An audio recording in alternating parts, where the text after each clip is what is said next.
All right. Hello, everybody. We are a little late.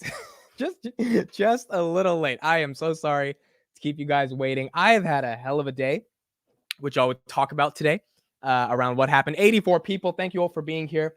And part of what I had to go through this morning was the reason that I am late. 20 minutes, dude. That's a lot. That's a lot of time. What time is it? 7:25, dude. I set this shit for 7 o'clock and it's 7:25. Well, we're here, regardless of what happened.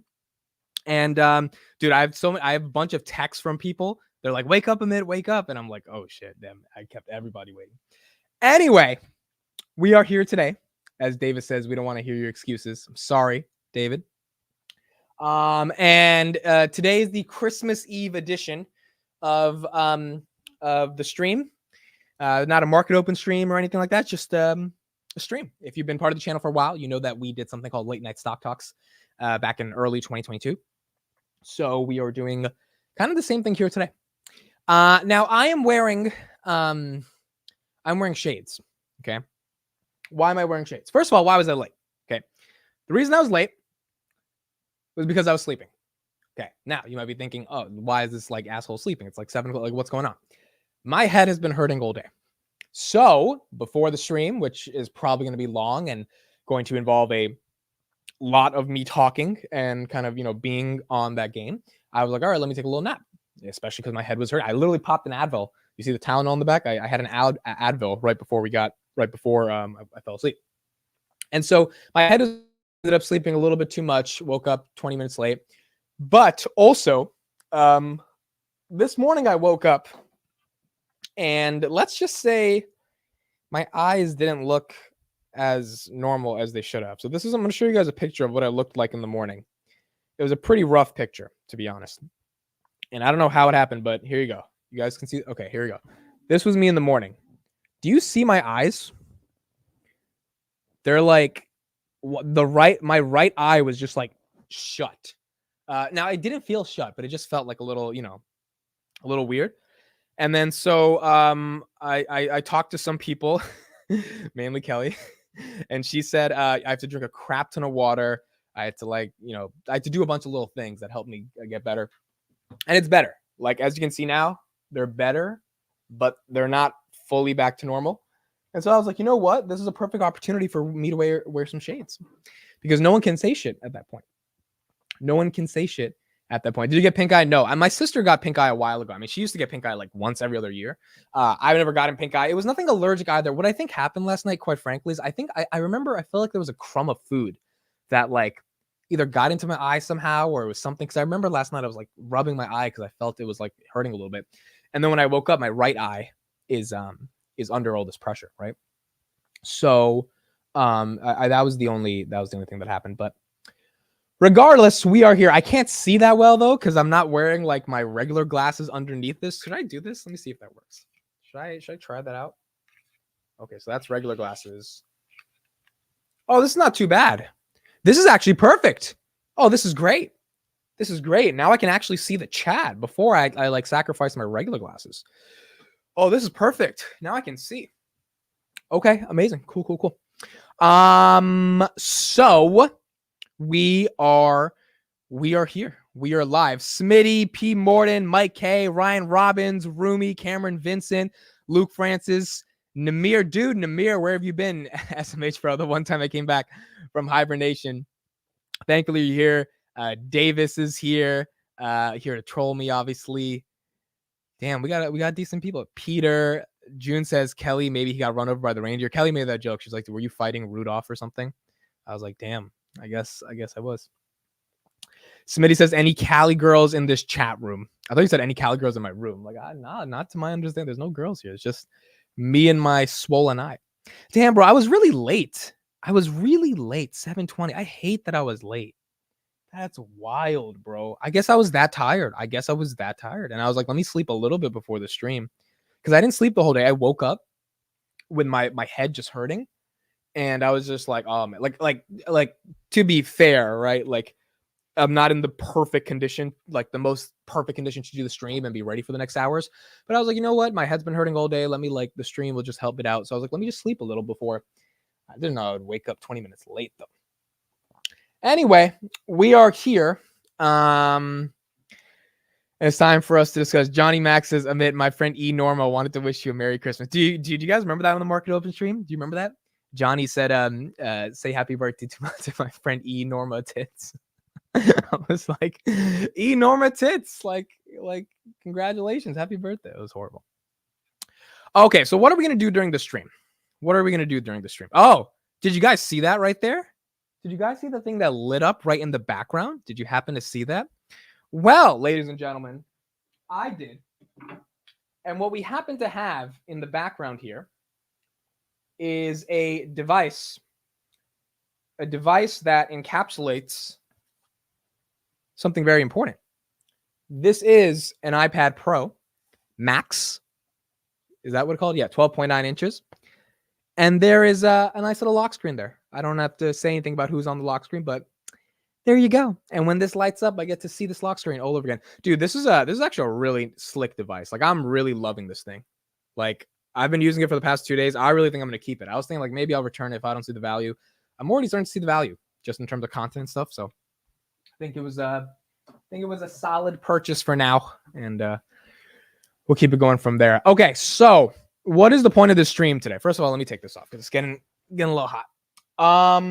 Honestly, the whole goal of today is to just like talk about anything, have fun, kind of nothing gets too serious. Really the way the playbook I have for tonight is you guys ask questions and I'll take those questions and I'll put them in any direction. A bunch of stuff I can show you. I would show you guys old like debate clips of me, have some of those. Just anything, right? We're just going to be here for fun. All of us are here because we don't really have families that we celebrate Christmas with, which is reasonable. My mom and dad are in Atlantic City right now, so they're literally not even home. And yeah, I've just kind of been alone the whole day. And I was like, you know what? Maybe other people are feeling home alone, and we will get to discuss and have a nice, jolly little Christmas Eve. You guys, I'll get to talk about the fun stuff we don't get to talk about forever.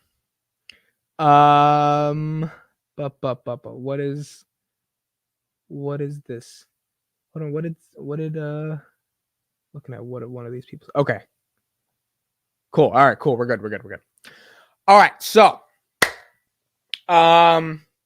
yeah, look, I have nothing crazy for this. So ask questions and in the chat we'll start talking. We'll have some people come on stream a little bit. I know Kris said he might want it to come on. We'll send out the link and we'll have people join, ask questions, all that stuff.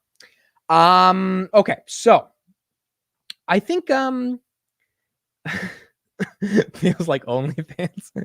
It's like OnlyFans, except you've got an Indian guy talking, but you don't have an Indian guy literally using ChatGPT to type in certain phrases to some of the other people that are paying. So it's kind of like an Indian guy talking to you, but not in that way. Sue Bowman says, Merry Christmas, everyone. Love from Lisbon, Portugal. Merry Christmas, Sue. Thank you for being here.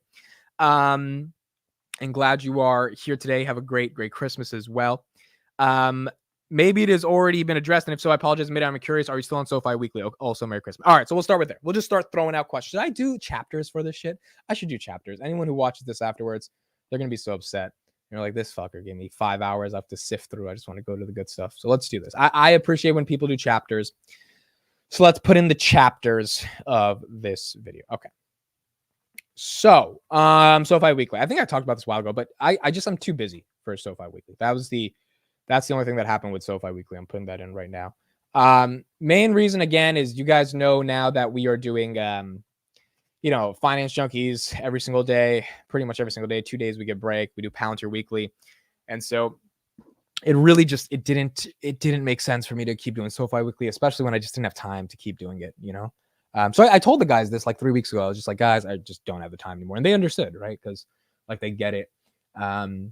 Riley quit for other reasons. I think Riley was going through like some, mental stuff, just wanted to get himself together. He was not in the best place mentally, all that stuff. And it's hard to kind of do a podcast when you're in that situation. So that's why he quit. I quit because I just didn't have any fucking time. I was like, guys, like as much as I love this podcast, I cannot commit. Like it's another thing on my schedule that I can't commit to. And so it's too much. So I don't think that many people miss it per se. I mean, my role on SoFi Weekly was to bring more entertainment, to be honest. I thought the podcast got very boring at many times because it's a bank at the end of the day, right? And I think I still get DMs every day when people are just like, "Yo, when you come back on SoFi Weekly, it's not the same without you." And I think it's not the same, but it is a different type of podcast that people can like the diehard SoFi fans that get to hear about the bank for an hour every week. They appreciate it. My whole thing was just like, well, there's not that much interesting news. It's a fucking bank, so like let's have some fun, right? Let's have a discussion. And so I think a lot of people didn't appreciate that in the SoFi community. They were very uptight when it came to like discussing the bank and the bank only. And that also was like, all right, bro, like it's not that serious. It's a bank. It's a fucking bank. Like it's we don't have to be this uptight for a bank. Now I know a lot of people are bag holding the bank, and I get it because Chamath convinced you guys to buy it, $20. I get it. But like we got to have some fun with this. We can't keep getting scared about it. So I think it is what it is. I think Palantir Weekly I'm more suited for. Finance Junkies more suited for. My own chat's more suited for. And SoFi Weekly, Tanner can hold that down. That's his thing. Take off the sunglasses. You look like a bad Bond villain. Dude, the sunglasses. Yo, would you guys believe I went to Walgreens literally 3 hours ago just to pick these up?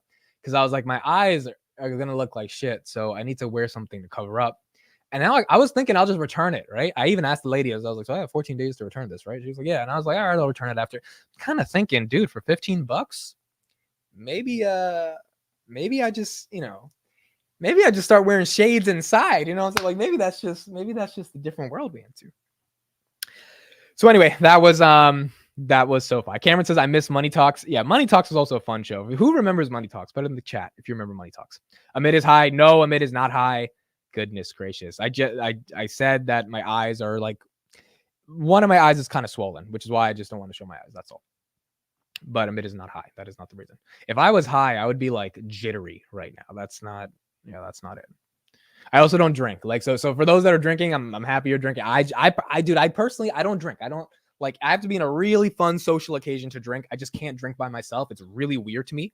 I think I did a bunch of times in college, but that was so many years ago that now for me to drink is like by myself is kind of weird, So for those that are drinking and are high, I hope you are enjoying this. Kelly says your audience can't really connect with you when your eyes are covered. Maybe that's the esoteric nature of the enigma that is Amit. Okay, and maybe that's something that should be valued in a meaningful way as well. Anyway. What else do we want to talk about? So I've been you know what I watched last night? You know what I went on kind of like a rabbit hole on, and put in the chat any comments, any topics you have. I'll list them out, and we'll keep talking about this. But I started researching a guy named Howard Stern, and I am very interested in what you guys have to say. I know a lot of you here are older than me. A lot of you here have grown up with Howard Stern. Who here, be honest, put in the chat, either pays for SiriusXM for Howard Stern, which is like $10 a month, or you grew up listening to Howard Stern on the radio. Howard Stern was a man that in the 1990s, at his peak, he touched 20 million listeners a day. 20 million people consumed this man's thoughts. And what I was so interested in it was this concept of how he controlled media, how he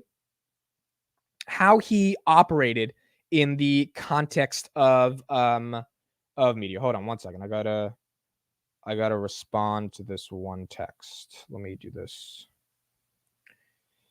Yeah, this is just like a scheduling thing. Let me fix this. No.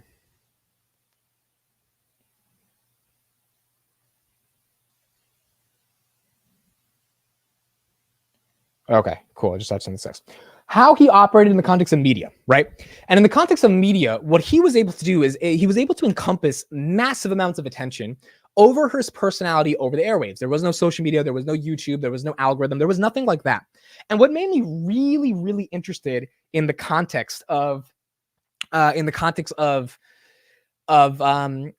Stern was how he did that, right? Because in that day and age, in the 1990s, for you to be able to get someone's attention or keep someone's attention, 20 million times a day, right? 20 million people every single day for like 5-10 years. He did that. And, he's at a show for like almost 30 years now. You've got to be really good. You've got to be really, really, really good. We got Sue says, who is Howard Stern? I need to look him up. I get paid to wait says I used to watch Howard Stern on TV. OMG Howard Stern, the OG of podcasts. He was basically the South Park of radio in the 90s. Yeah. So the thing about Howard Stern, let me just show him for those who don't know who he is. Howard Stern was a man who he was called the king of media because he was able to have these crazy moments on his radio show. He really led the way for podcasting. Without him, podcasts kind of wouldn't be a thing. And he got people interested to listen to the art of radio. Okay. And so what was so unique about Howard Stern's life is that he didn't have an algorithm to be able to figure out how to do this stuff. He didn't have, some type of social media influencer status. He literally just worked his way up. And because his radio shows were so iconic, not just interviews, but like the crazy shit he said, quite frankly, like he was called a shock jock, right? Someone who would just say something to get people's attention. It would spread so ferociously throughout American radio stations and then ultimately globally that 20 million people every single day listen to what he had to say. And I think it's very similar to what Joe Rogan is doing right now, right? Joe Rogan is our modern Howard Stern, who I think from all reports gets about 11, 12 million people who listen to every episode on Spotify. So you got Joe Rogan with these long 3-hour interviews, and you got Howard Stern with these kind of radio shows where he just talks about pop culture. He ended up releasing books. I learned about the beef he got into with Jay Leno. I mean, there were so many different ways in which Howard Stern just like encapsulated media to be obsessed with him. And then by 2005, the FCC, they kept suing his radio stations because he kept saying some wild shit. It wasn't like YouTube where you could realistically say whatever you want. And that's when he went to Sirius satellite radio to say his own stuff. And so that kind of changed a lot of his, own perspectives and different stuff.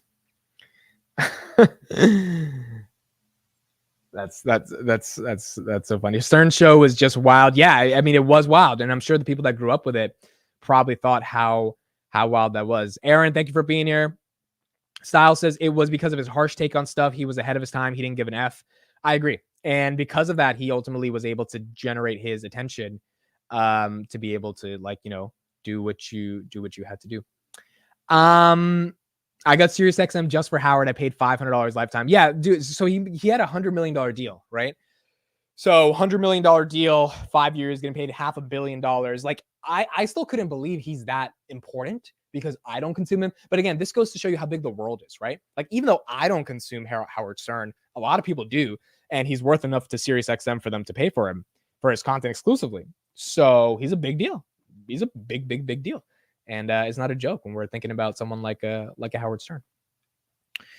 Okay, let me make that a chapter. So the reason I was thinking about him is because I kind of see myself in a way as like a small Howard Stern, not in the context of like I'm like anywhere near his influence or relevance, but rather it's what did he do? He kept talking every day in a way that got people to come listen to him, right? Now, for me, it's more finance, businessy. It's not really pop culture. I'm not going to be talking about Kim Kardashian. He was always talking about Kim Kardashian, right? Like, he went for the TMZ type of era, but he cultivated an audience that way. And I just thought of social media influencers to this day, like YouTubers. What is our goal? Our goal is to capture audience and hopefully keep that audience by providing entertaining and informative value. And in a way, we're all Howard Sterns, except we have this algorithm we can work with. Whereas Howard Stern had no algorithm. He had to hope to God people would spread his clips of his show on the radio, and then people would turn on the dial in the radio.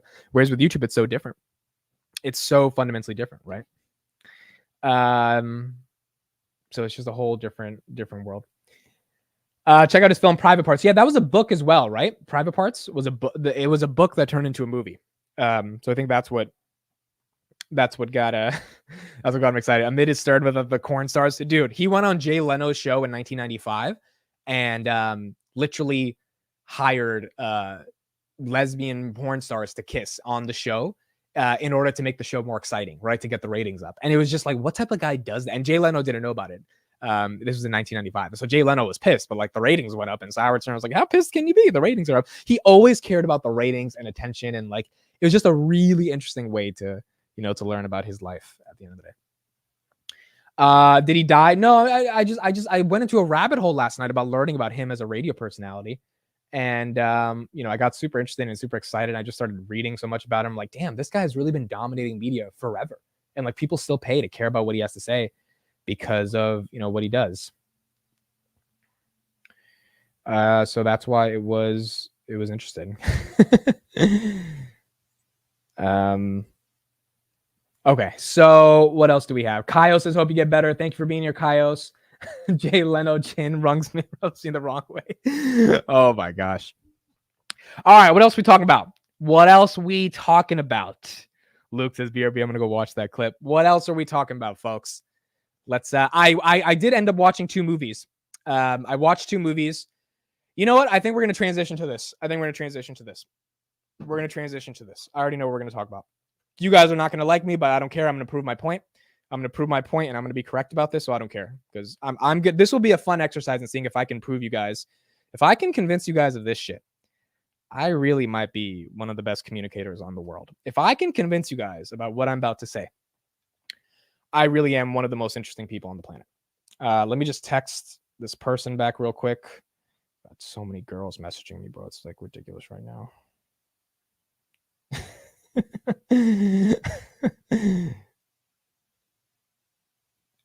Dude, I don't even know how to text it back right now. V, you might know what I'm about to say. It has to do with Scarface.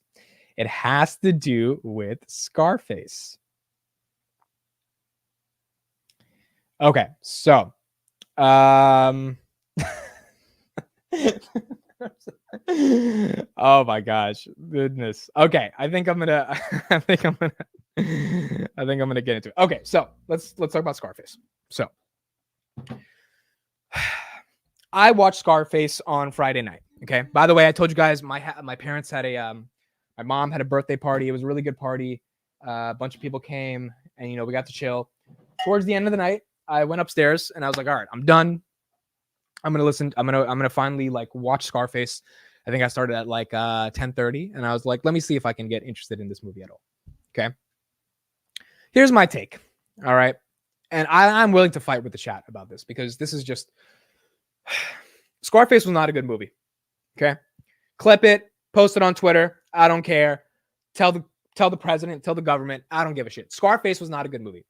The reason it was not a good movie, and really listen to me before you start going off with your fingers, okay, in the chat. The character development for Al Pacino is not there, okay? The guy starts off as an asshole who escaped Cuba and came to Florida. He ends the movie as an asshole. It's not like there was some unique character development where he becomes like a drug empire king lord and he goes through all this psychological stuff inside of his body to be able to get to that point, right? He starts off as an asshole. He kills people, makes money, becomes an even bigger asshole. And then at the end, spoiler alert, I'm saying this right now. If you don't want to hear this, leave the stream. 3, 2, 1. He dies. How is that exciting? Like, how is that exciting at all?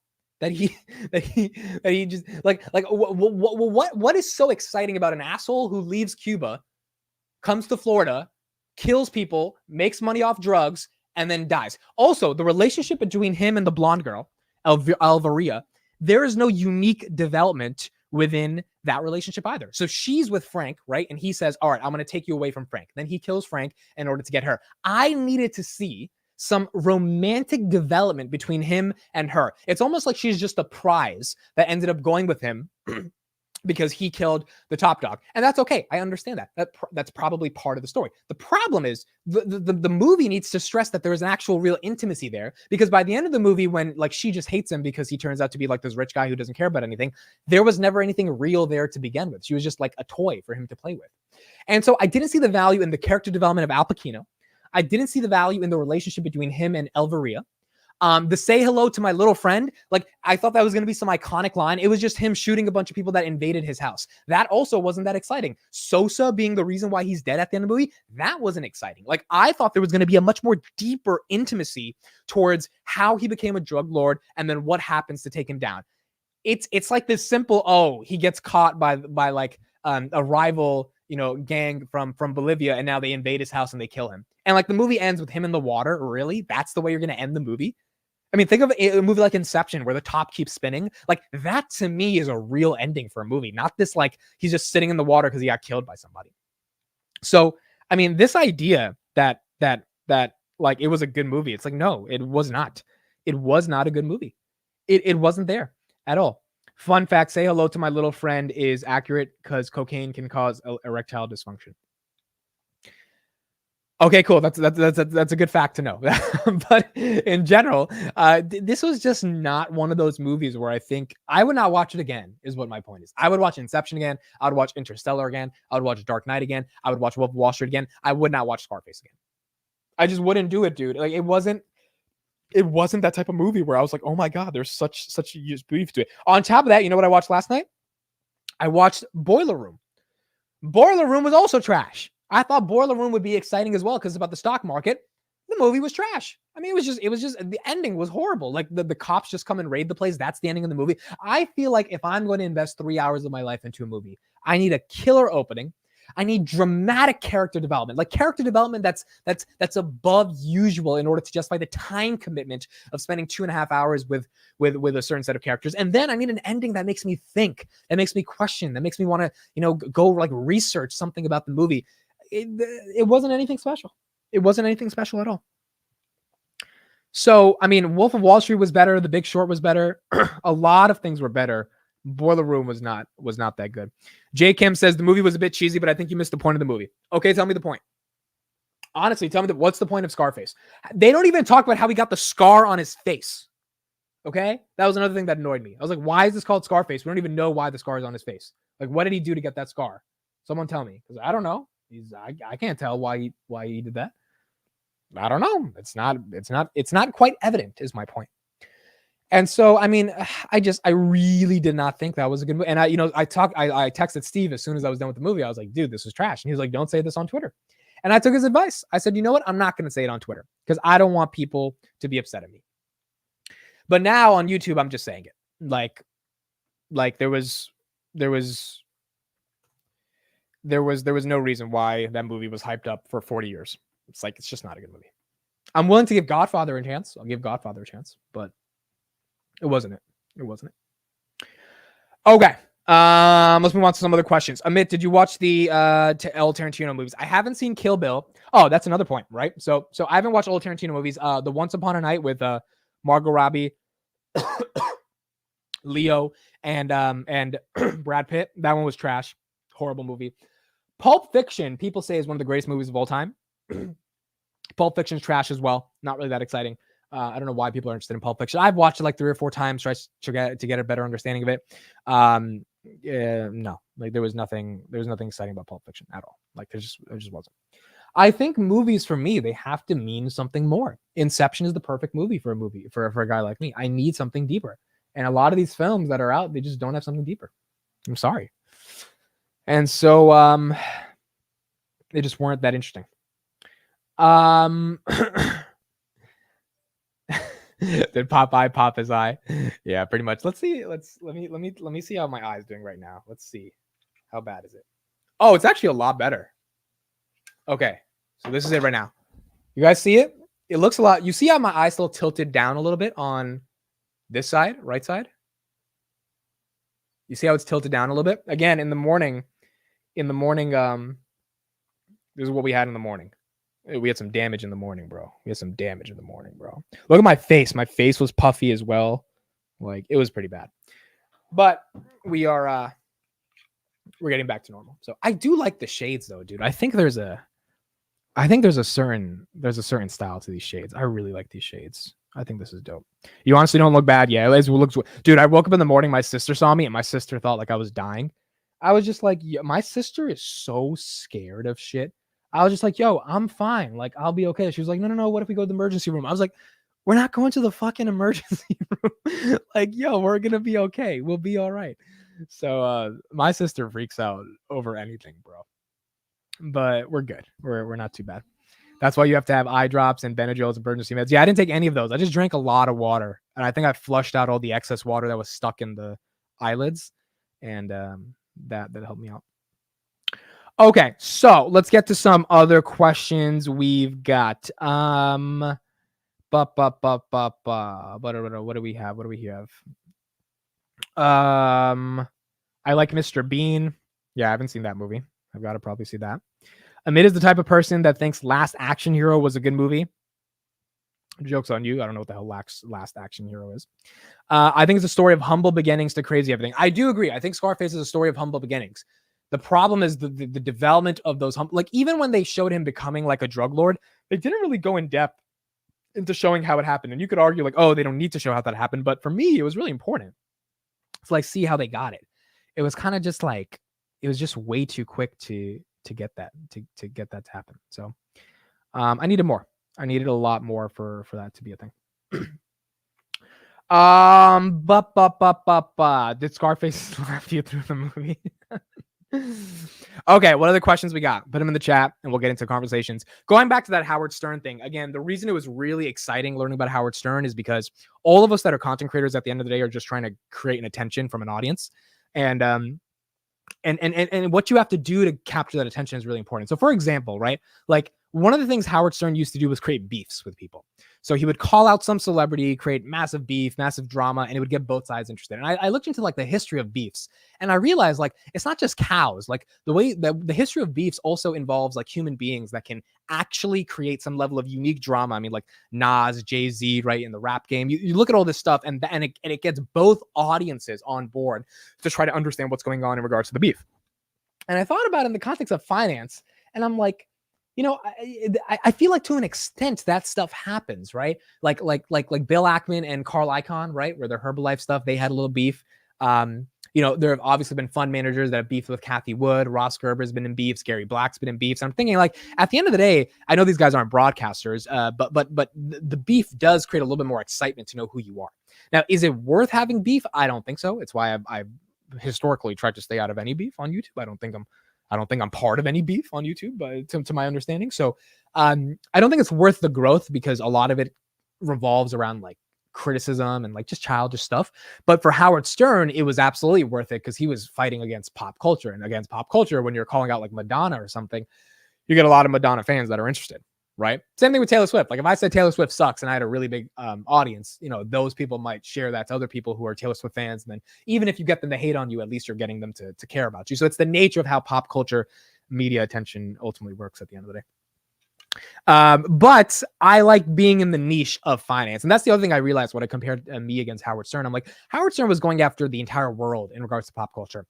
I'm not doing that. I have a very specific audience that I want to capture, which I think can still be in the millions, right? Just when you go super broad and see how many people there are in the world, and to even try to capture that much of an audience is so fucking difficult that you don't really need to go the pop culture route just to be able to get people to care. The other thing is if you're making content, like, do you actually care about making that content? Because if you end up making content about pop culture, but don't care about that content or those subject matters, it's not going to last as easily. Whereas when it comes to finance, because I actually care about making that content, it's a lot more easier to actually make that content every day. Casimiro, Merry Christmas from Phoenix. Thank you for being here. Amit, I hope your eye gets better. Good night, everyone. Sue, thank you for being here and staying for the past 10 minutes. I appreciate you so much. Merry Christmas to you, Sue. Hope you're enjoying it in Portugal. You know, when I grew up, I had a lot of friends who were Portuguese in the first elementary school I went to up until 5th grade. And I always wanted to go to Portugal because they would always go to Portugal over the summer. And Portugal's so interesting. Such a beautiful place. Portugal and Brazil, both unbelievably beautiful places. One day got to make those visits. If you are not listening to Howard Stern, you're missing out big time. Yeah, see, I don't listen to him every day, but I do know a lot of people still listen to him. Oh, this is a fun question, Namir. When are you getting married? All right, so let's do this. Put in the chat if you're married. Put in the chat if you're married. Put in the chat. Let's see if you guys are married in the chat. I want to know exactly how many people are actually married here.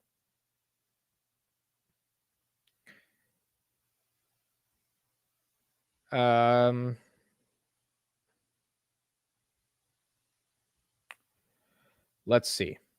Single, nope. Married to the game. Okay, you're a loser. No, I'm just kidding. No, not married. Good night, Amit. You going live tomorrow? Maybe. I might go live tomorrow, but definitely we're live tonight. Invisible. We're going to be here till like 12 a.m., folks. We're going to be here for a while. So get strapped in. We're going to be here. Rango in the chat. He's married. Paul James says F no. Married for 30 years. Married. Okay, let me do a poll. Yeah, maybe this is easier. Let me do a poll. But I think the majority of you are married versus not married. Married versus not married. Let's do the chat. Let's talk about marriage for a little bit. Marriage is an incredibly interesting topic, I think. Why is this thing being stupid? How do I add the poll? Poll. Hold on. Set poll. Okay, here we go. Poll. Are you married or not? Are you married? Okay, start poll. Cool. Married 4 years in January. Wow, not bad. Not bad. RLG says it's about Al Pacino's character, which makes him iconic in that era. When the movie was made, every era had these type of movies. That's the other criticism about Scarface. I think that a lot of people thought for the time it was revolutionary. Now, when I think of movies and I watch Scarface, I'm like, this movie cannot hold its weight in 2023. So incredible movie for its time. Maybe, there was nothing on TV at the time that was that interested. So we had to see people get shot and do cocaine. Maybe that was, the 80s needed that. But looking back on it, I'm like, dude, I just can't. It doesn't get me excited at all. It's just hard to get super excited with it. Wow, Kelly, I didn't know you were single. Damn.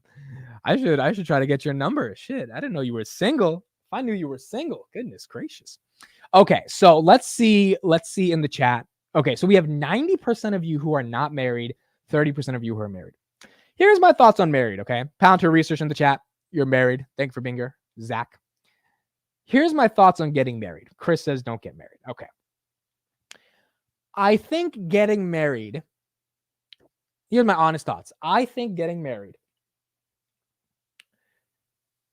Whoa, Tabor. That left me speechless. Thank you for the $50 super chat. Goodness gracious. Merry Christmas. Appreciate your hard work all year. Dude, thank you so much. That's a lot of money, dude. That's a lot of fucking money. Thank you, Tabor. That means the world to me, dude. 50 Dolores. That's a lot. That's a lot of money.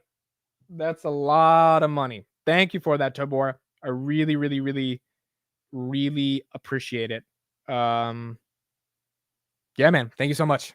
Thank you so much. That means a lot. Thank you, man. Appreciate it. $50. Okay. So my thoughts on marriage. If you get married, you won't be able to live stream and get $50 super chats. So my thoughts are don't get married. No, I'm just kidding. My thoughts on marriage is that I think everyone should get married. I think marriage is a beautiful thing. I want to get married.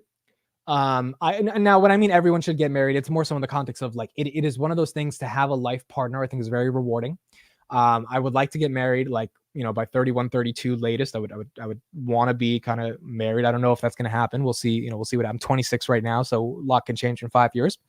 But I think marriage is very important because it just gives you someone to be with. Not everyone needs to be married, but I think at this stage of my life, I consider marriage as something that is something to aspire to. In an axiomatic sense, it does make you probably more happier, even though more likely than not, you're actually going to be less happy when you're married, but you're going to put up with the less like artificial, superficial happiness for the like overall gain you have with someone, especially if you have kids and all that type of stuff. So, from that perspective, I do think it's a worthwhile thing to do. Tabor's pissed because he typed in $5. The other zero just latched on. He was like, fuck, the other zero's there. So, no, I appreciate Tabor. Mr. Anonymous, thank you for the £5, euro, pound, whatever it is. Dude, I'm so tired of the euro and the pound. Because Palantir's that whole NHS contract, I kept calling it dollars and then it's pound. It's like, it's just, it's five. It's five. Okay. Thank you for the $5, Mr. Anonymous. I really, really appreciate that. Thank you for that. Get married the old fashioned way, knock her up first. Okay. That's one way to do that. Chris says, what has Chris said? Chris says, don't get married. I love my wife, but won't be doing that again. I lost $2 million in assets in divorce. Holy shit. Nick, you lost $2 million? Dude. Damn.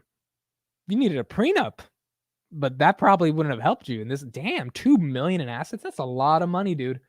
That's a lot of money. That's a lot. Anyway, in general, I think having a woman or a man, whoever your preference is, for the rest of your life and living in happily ever after is definitely something to aspire to. And it's something I want to do one day. Now, I don't know, when that's going to happen for me. I'm 26 right now. And I don't know. I kind of feel young, but I also feel old because now I'm in the, second half of the 20s. So I don't really feel as young as I was when I was 24, 25. And so I think you also have to get serious on trying to find that person and, and do that. But you also have to live in the moment, right? Because if you're not living in the moment, then it's really tough to see how things are going. It's changing his mind on marriage after hearing that. Dude, that's $2 million. That's a lot of money. That's a lot of money. Marriage is just the title and not really important if you don't want kids, in my opinion. I agree. I mean, honestly, if you don't want kids, there's no reason to get married. Like if you don't want kids with someone, you don't need the government to get involved in your relationship, right? Like the kids is what makes the tax write-offs and all the other shit so important. But if you don't want kids with someone, why do you need to get married? Like you could just be girlfriend, boyfriend forever and not have to worry about all the complications of it, right? Rango said marrying a woman with very traditional values and having a family was what I was looking for. Yeah, I think that's the other thing. You know, I think a lot of people want this like new sort of relationship stuff that's going on. And it's like at the end of the day, having someone by your side that just believes in the same stuff you believe and like can build a foundation off of, I think that's important. Like this whole concept of an open relationship, I've never really understood it. I've understood the reason people want to have open relationships. You know, and just like, I don't know. I think like someone, because the whole premise is you have an emotional bond with someone and then you have physical bonds with other people, right? From an emotional perspective from just like a physical perspective, right? So like Jessica is dating Bob, but because Jessica wants other types of physical stimulus, she goes out with Max, right? And like, but Bob is okay with that because Bob gets to go out with Mary. And it's like, but Jessica and Bob are still Jessica and Bob. And to me, I don't know, maybe it's a naive way of looking at it, but as soon as you involve other people into the intimacy that is Jessica and Bob, it's harder for Jessica and Bob to just be Jessica and Bob. Because what if someone finds feelings emotionally for the other people that they're only physically with? So the whole concept of open relationship, something that's being pushed on, I think, very widely. I mean, a lot of people are adopting it because I think a lot of people are also struggling with the concept of monogamy in general, which is something. I mean, we're not meant to be monogamous as human beings. We're just not. Absolutely not meant to be monogamous. Physically, I don't think humans are meant to be monogamous. We choose to be monogamous because there is a certain level of expectations and bond, and just like it's almost like religion, right? Like you're not meant to be religious because religion adds a lot of structure and order to your life. But if you become religious, even if you have to do things you don't necessarily like go to church every Sunday, it creates that structure and that order that keeps you grounded and ultimately keeps society from falling apart. And so I think that's the same thing with monogamy to an extent. But definitely a lot of people are, you know, not into it as much as they want to be. Open relationships are a joke. Called me old fashioned. Yeah, I mean, look, I don't know. It's definitely harder for one person to be part of it. For people to get super deep into it, you know. For me, it's definitely something that's a little tough. Esteban says open relationships are disgusting. Yeah, I've just never been into them, you know. I don't judge anyone who is, but I just never been into it. Can you imagine if you invest for 25 years and one day she says, I'm not in love anymore, sorry, say bye-bye to a lifetimes of savings? That's reality. That's wild. And if you ask for a prenup, like if you're marrying someone who has no sort of financial assets or stability or background or all that stuff, and you what do I say? You then don't have a prenup, and then you guys get married, and then she takes all your shit. Like that's a pretty tough situation to be in, because then she took all your shit and she didn't have anything to start with, and it was because you had all your stuff.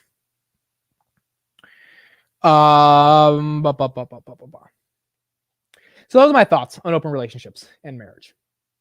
In general, I do think marriage is a good thing to do. Really good thing to do. Getting married for a high value man is a lose-lose situation. The man has everything to lose. Well, I do think the man has everything to gain as well. I mean, you get a good woman in your life, dude. Like someone that holds it down, someone that's a rock for you, someone that's like not leaving you. You know, like that's a big deal. This is what my mom's been telling me. Mom's been like, yo, you got to start dating to like find it. Because my mom knows I'm on the come up right now, right? I haven't made it yet by any sense of the imagination. And so she's like, you should probably start dating and find a girl now that's with you here, because you know, my mom's my ultimate cheerleader. She thinks I'm going to be the shit one day. And from a financial perspective, all that stuff. So she's like, you want to find someone who's with you in the beginning when you don't really have anything, before you find someone at the end. So I do think finding someone in the beginning that can hold you down is super, super, super important at the end of the day. But everyone in marriage has a prenup. It's either a custom prenup or the state of default. I guess so. Marriage is a horrible agreement, and if you don't have a prenup, it's like driving a car without a seatbelt. Yeah, it's just awkward though making a prenup, because like that means you and your girl have to be honest about the fact that you guys might not last, and so that all those vows start to become a little hard to reconcile, right? when you realize that maybe you guys are not going to last. Anyway, that was the marriage discussion. Let's see what else we have to. Oh, Bitcoin above 43 grand. Above 43 grand. There we go. Oh wow, it fell. Damn, Bitcoin fell 1% today. Have you guys seen Solana? Solana was at like 112, Brody. Solana was at 112. Solana was at 112. That's crazy. I don't own any Solana, but I've been talking to a friend who's in the engineering space, and his argument is like Solana is the core cryptocurrency for decentralized finance, and so I've been getting deeper into it. But I don't know if Solana is peaking or whatever. But 120 on Solana is pretty wild, bro. 120 on Solana is pretty wild at the end of the day. Okay, so what do we got going on? This is the iPad, by the way. I got a case for it. So here's the case now. Also, you guys got to see this setup, right? So this is the iPad case.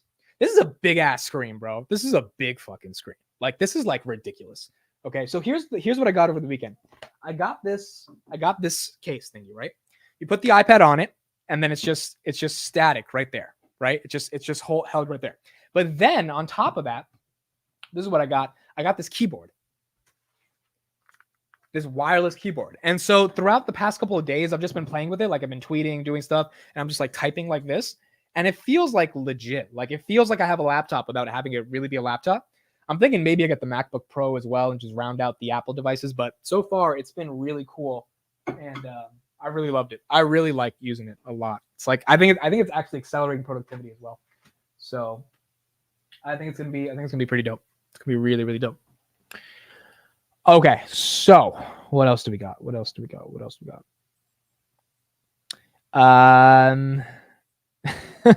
Davis said, am I allowed to, are we going to the wedding? Dude, Davis, shout out to Davis in the chat. Davis, I have so much respect for because he's in love with some girl from Norway. And he's like determined to get married to her. So dude, I hope that happens. I would love to come to Norway to that'd be so legit, coming to Norway to like go to, dude, I've never been to Norway for a friend's marriage. I feel like Norway's such a beautiful place. Amsterdam is where I really want to go. Amsterdam, I heard, is like incredible. So we got to try doing that. Pounter Research says, looks convenient. See a bunch of people at cafes working like that. Yeah, dude, like it's really helpful. Like, I think this thing is like just going to accelerate a lot of productivity. It's basically like a laptop, as Paul says. It's pretty good. Okay, what else do we talk about? We need something juicy to talk about. We need something juicy to discuss. So we've got Kris. Do we want to reflect on 2023 as a chat? And okay, let's do that. Let's transition to that. Let's do a little bit of that. So what was the best thing that happened to you in 2023? And what was the worst thing that happened to you in 2023? Let's do that. What was the best and worst thing that happened to you in 2023? And be honest. Like, be super honest. You have nothing to lose. You're behind a computer screen. You know, some of you don't even have a profile picture. So literally, like just give me the raw, honest truth. You should round it out with an Apple Watch. This I will never do. An Apple Watch is the most useless product on the history of the planet. It's just stupid. I don't get how people wear Apple Watches. And my mom is an Apple Watch, by the way. You know, my mom, for my 20th birthday, she bought me an Apple Watch, and I literally made her return it. I was like, I'm not going to wear this watch. Like, I've never found the use case for it. But who knows, man? If I get the MacBook and the iPad, I just might go full on Apple junkie. But what is the best and worst thing that happened to you in 2023? Let's talk about that. Let's discuss that.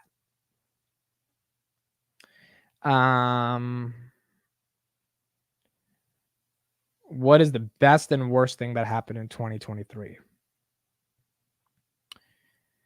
Let me just send this.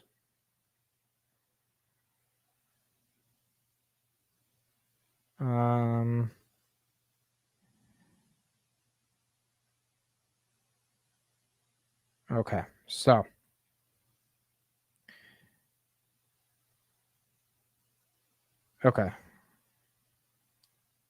I think for me, the best thing that happened in 2023. We got some good answers here. All right, let me read some answers first. So Pounter Research says Pounter and Pounter. I mean, Pounter was definitely a really good thing that happened in 2023.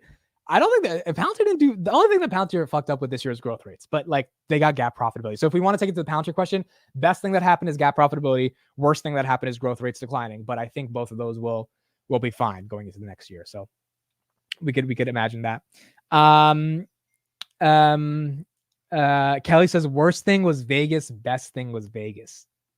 Dude, Vegas was a movie. I didn't even get to tell you guys everything that happened at Vegas. Do we want to get into that? Should we get into the Vegas story? Because I don't think I actually told you guys everything that happened at Vegas. Johnny says best thing was Enavix sub 7. Worst thing was Enphase sub 75. Yeah, but worst thing Enphase 75 doesn't make sense because I'm sure you bought, Johnny. Like, and tell me if you didn't, but given I know who you are, I think you bought under 75 and you probably reduced your average really well. And so you were good. And so you were good. Enavix sub 7 was ridiculous, bro. That sucker ran to 21. Okay, what else do we got? For 2020? Heinze, who was also at Vegas, by the way, shout out to Heinze Ketchup. He said, best thing was having a job that is meaningful and helping people. Worst thing, Stephanie rejected me for an innocent cup of coffee. Okay, you got to give us some more context here. First of all, who's Stephanie? Is she like a girl you've been talking to? Is she some random girl you wanted to take out for coffee? Why did she reject you for the coffee? And I mean, yeah, the best thing is having a job that's meaningful. I know you love your job. You're talking about your job all the time. But let me know who Stephanie is. Of course, folks, the camera dies on time because why wouldn't the camera die? You know? Oh, that's the other thing I can show you guys. I was thinking of doing this. I was going to show you guys my YouTube analytics this year. I was going to show you guys that too. So, well, all right, after I talk about Vegas, I'll show you guys the YouTube analytics. Let me get that set up because I said I would show you guys end of the year analytics, and we're pretty much at the end of the year. So I can show you guys everything, including how much money I made, how many views we got, all that stuff. So I'll show that to you guys. And my plan in the next year is to double that. So whatever we made, I want to 2x it. And I have a strategy for that I'll talk about later. But yeah, so we'll talk about, we'll do a segment on that as well.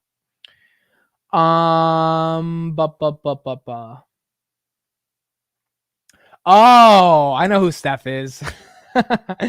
Oops, my bad. Heinze, never mind. I know who Stephanie is. I didn't know that before. I didn't put 2 and 2 together, apparently. That was my issue. I know who Stephanie is. Never mind, sir. I gotcha. Okay, so Vegas. Let's talk about Vegas. What happened at Vegas? So Vegas was super fun. Let me make another chapter in the channel. Vegas recap. Vegas was a cool thing for me because I had never gone on like a vacation with friends like since spring break 2018. I went to Montreal, Canada. And like that was the first time I actually traveled to like vacation with friends. And so it's been a very long time. So Vegas was cool because it was the entire community we built on YouTube manifested in Sin City, right? And it was a really exciting time just seeing everybody there and getting people there. Why'd you talk about Howard Stern? I was talking about Howard Stern because I was binging his shit last night and I was like, oh my God, this guy like, you know, is such a force in media. And I was thinking of myself and like what it means to get people's attention. And I was trying to understand like how the greats did it before the kids of today that are using like YouTube and stuff and like how he did it using radio. So that's why I brought up Howard Stern. It's just really interesting knowing about his life and everything that's going on with him. Heinze says meeting awesome people, watching people fight, watching people make money. It was awesome. Yeah, Vegas was really cool. So, I mean, a couple big things in Vegas. Number one, I got to meet a lot of you guys who are actually like fans of the channel and actually cared about the content. I think it's really interesting when a creator gets to have a relationship with his audience. And I think that's one of the things that I've been doing well on this channel. And what I think is honestly I think in 2024 is going to go to a new level is like the level of dedication a creator can have with his audience and you know, manifest that into real life experiences. So Vegas was really cool because I got to actually meet people that were, you know, keeping up with me every single day, that listened to me every single day. And it's a really unique experience when you actually are face to face with someone who consumes your content. And you're just so grateful, you know, for the fact that they care about you and they care about your value and your content and all that stuff. So that was really exciting. The other reason that was exciting, that Vegas was exciting, was because there was a certain someone there that I've been waiting to see for a while. Goes by the name of Kelley, Kelly, as you guys may know her. So I got to meet Kelly in person. That was super fun. You guys already know that. And got to talk to her. She wasn't fangirling as much as I thought she would as. Like as soon as I met her, I was like, so is that it? Like, are you not excited to see me? And she was just like, no, you're just a regular guy. And I was like, well, that's not cool, because I thought you were going to be fangirling. I thought you were going to be like, oh my God, it's a mid. And she was just like, not fangirling. And so that made me a little upset and a little sad, to be honest. But regardless of that, it was a fun trip. Got to see people, got to interact with people. We went to dinner with everybody. And so I think that was the interesting. Did I spell your name wrong? Did I actually spell your name wrong? That was the interesting part of Vegas. It was really cool because Vegas was the first time I met people again from person, that from the internet, that I've been talking to. For like me and Kelly have been talking since 2022, right? March. So we've been friends for a while. Other people in the chat, like Heinzie, he's been part of the live streams for like almost 8-10 months now, right? So just getting to see people like that in person, I thought was really cool. When's the next trip? Dude, I'm down. I'm like so down. Low key, California. I'm like, I might be coming to California in January for some work stuff. Like, California is California. That might be a time where we meet up and see people. But if not, then definitely in the summer. I think all of us have to do a trip again, or something like that. Amit, you should invite your fans to come to a MitCon. Dude, I feel like New York City, I wish more people were in the tri-state area, but I would host something in New York. Like, either we rent out a little restaurant or something and get people to come through. But New York is like where I could, host a bunch of like little meetups and just, I think as we grow, we'll try doing that, because New York is a perfect place for people to come through and meet up and just talk and all that stuff, given we're in New York. Might be LA, IMNOP. I'm not fully sure yet. Or Ventura or something. I might have to go there for some work stuff in January. So I'll let you guys know. Obviously, you guys will. I might see Carlos when I'm down there. Carlos might be having a baby in the next couple of days. So Carlos is still trying to have that kid, and that might happen soon. I'm done for NYC. LOL. We fly in for weekends all the time. Yeah, dude. NYC is the time. But in general, Vegas was a really, really fun experience. Got to meet a lot of people and develop connections and friendships with people that'll last for a long time. Even Kris and Carla, I met them in person. I've met Vitaly in New Jersey, but met the Finance Junkies in person for the first time. So it was really fun. Now, again, in the chat, what was the best thing and worst thing that happened to you in 2023? I think I don't know if I could pick best and worst thing. I just think 2023 was a transformative year. And it was a transformative year because it led me to understand a lot of different things that were happening. And that transformative thing for me was just getting a better grasp of everything that I'm doing and everything that I want to do and reaching certain milestones. And, I think 2024 is going to be a good year. I have a feeling 2024 is going to be a really good year. It's one of those years where you just got to work your ass off, but it's going to be fun. It's going to be fun. We just got to keep going. Worst is DNA insider sellers for a bit. Dude, this is why I sold out of that stupid fucking stock in October 2022. These guys kept selling the shares. I was like, why are they selling shares so much? Why do they keep selling shares so much? That was like ridiculous. So that was what we have. Carlos is cool. Kris is South, and Vitaly are East Coast. Yeah, Carlos is SoCal, Kris is Georgia, and then me and Vitaly are here. What's your surprise from meeting with the Finance Junkies? Something that you didn't expect after meeting them in person? I didn't expect Kris and Carlos to be so short. They were short, dude. Like, I was taller than them to an extent. Like, these guys were short, and they're older than me though. So if Vitaly was there, he would literally be like a dad with his 3 kids, because Vitaly is so much taller than us. So I was actually happy that Kris and Carlos were my size. I was like, oh, this is cool. We're all just short kings. So I didn't expect that. But outside of that, no, they were exactly who I thought they were in person. I had dinner with Carlos, and for like 3 hours, we just talked about life. And then Kris, he was just super awesome in person. Same helpful guy he's always been. So it was really, really fun to just see them in person. I thought Kris was taller. Yeah, I thought Kris was taller too, but he wasn't. So that made my self-esteem get better as well. Okay. So that was I guess the 2023 recap. We're an hour in. We only got 4 hours left.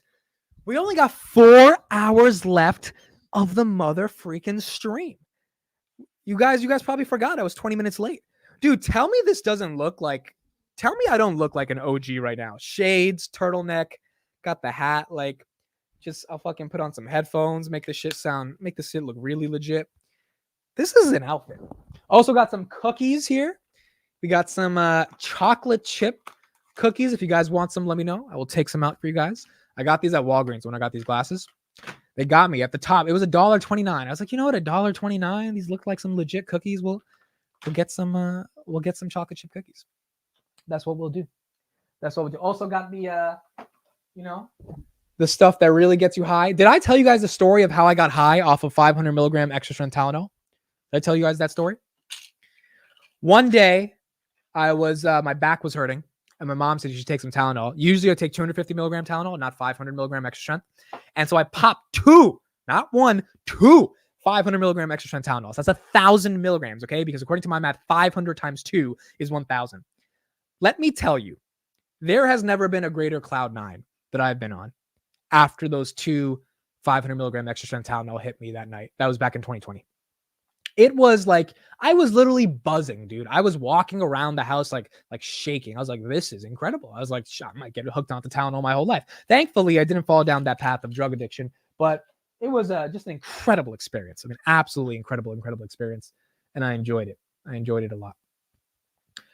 Tess says, Merry Christmas. I've done Santa duties, 1:30 a.m. and exhausted, so going to listen to you to go to sleep. Hope everyone has a great day. You know, Tess, a lot of people have been saying, and it's actually really, it's been stroking my ego a lot.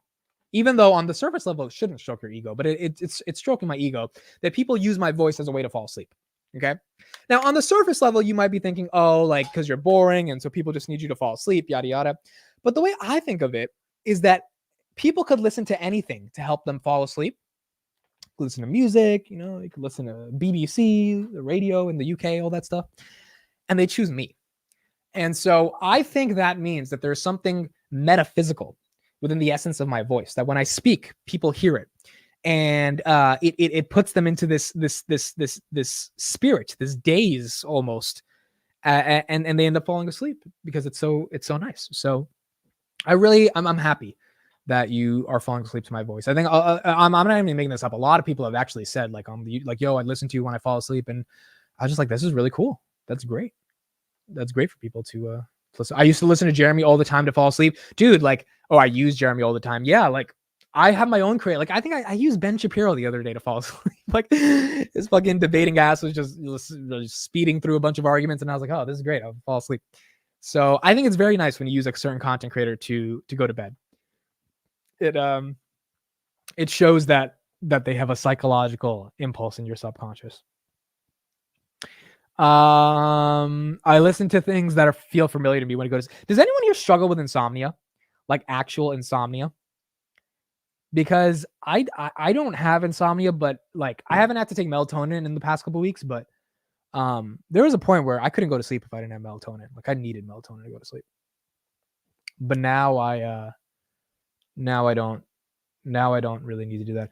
Amit outed himself, listens to Ben Shapiro. Fuck yeah, I listen to Ben Shapiro. Dude, I listen to so much political stuff. I listen to TYT too. I get both sides. I think I have a very diverse political understanding of the world. I think I'm very diverse. And this is the thing about being a debater, right? Like when I did debate in high school, the whole point was you need to hear every perspective so you can counter every perspective.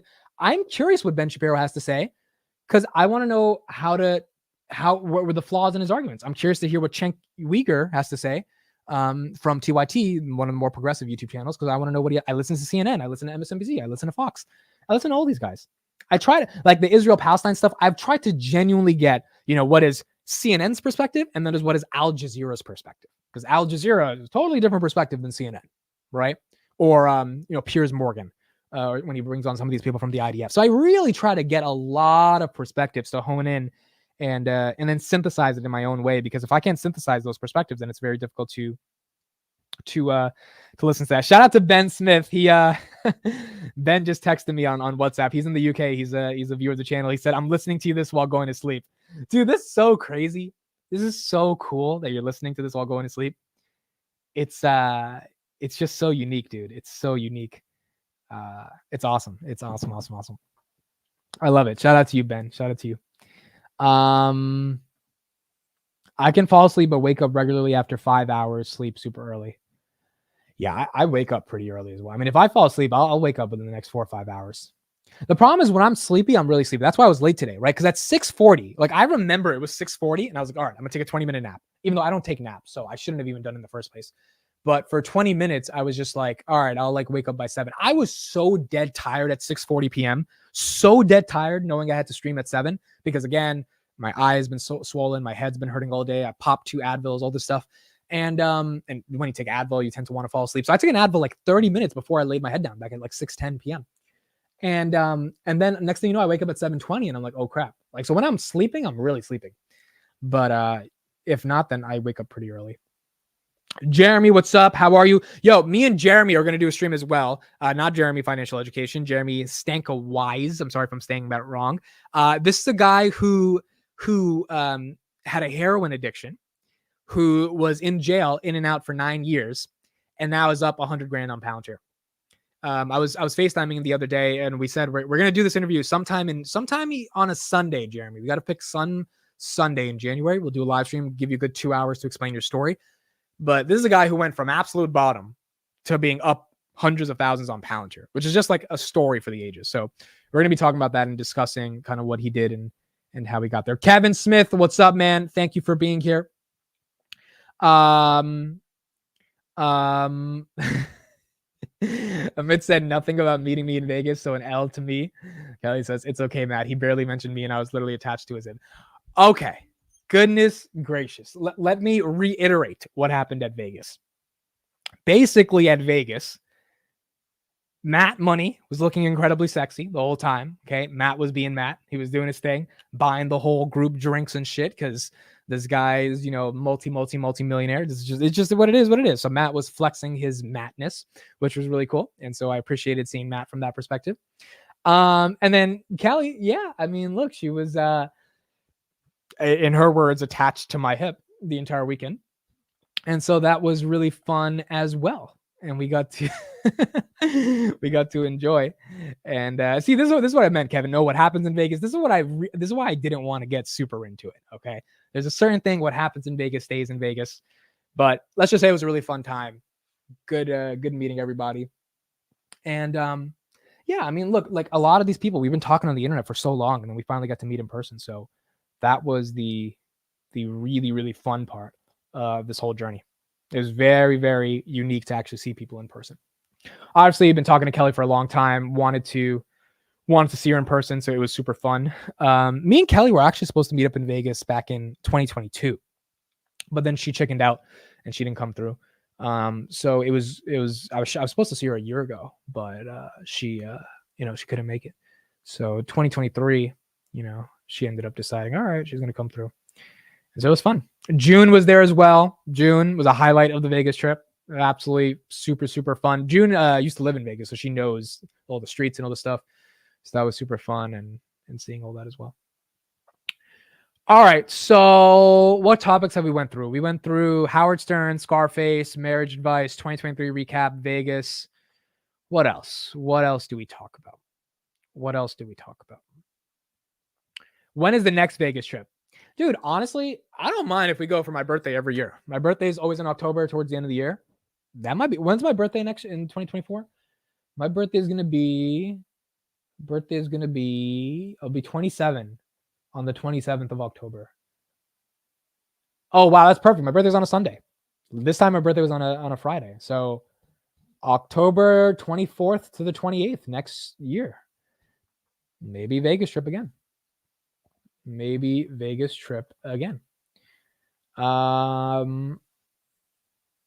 And so, yeah, we'll try to get Merry Christmas, everyone. Myra, thank you for being there. Oh, your fitness goals. Okay, this is perfect. Let's talk about that. So 2024, I'm going to get jacked. Okay. I'm going to get absolutely jacked. And what happened is, since I came back from Vegas, I pretty much let myself go. Not going to lie, I gained like another 10 pounds. It's actually been really disgusting, quite frankly. And so going into 2024, really starting next week, I lost about 35 pounds over the summer. Now it's basically 25 because I gained 10 back. And so my goal is to get to around 145. That's my target weight. And then really figure out a workout regimen that allows me to lift and gain muscle. I've gained a decent amount of muscle in my biceps, but that's not enough when it comes to working out. So Davis, you might have to help me with this. We might have to get on a Zoom, and you might have to actually teach me like some plans that I can take. Trying to figure out my dieting as well. I still want to do 1 meal a day, but I want to have really good meals every single day. Like I really want to make 2024 a year where I'm just incredibly healthy. Like I don't want to have all this inflammation. I want to like have probiotics. I want to have my gut health be in the right place. And see, the fact that I even know these things means that I've done the research on them. I just haven't put them into action when it comes to actually, reading into a lot of this stuff. So goal is to become jacked. Goal is to become incredibly, incredibly jacked. Yeah, admins, please boot the random people that are saying stupid shit in the chat. It's Christmas Eve, bro. People got to be so dumb. So that is the goal. My height is 5'6". I'm 5'6". I'm 5'6".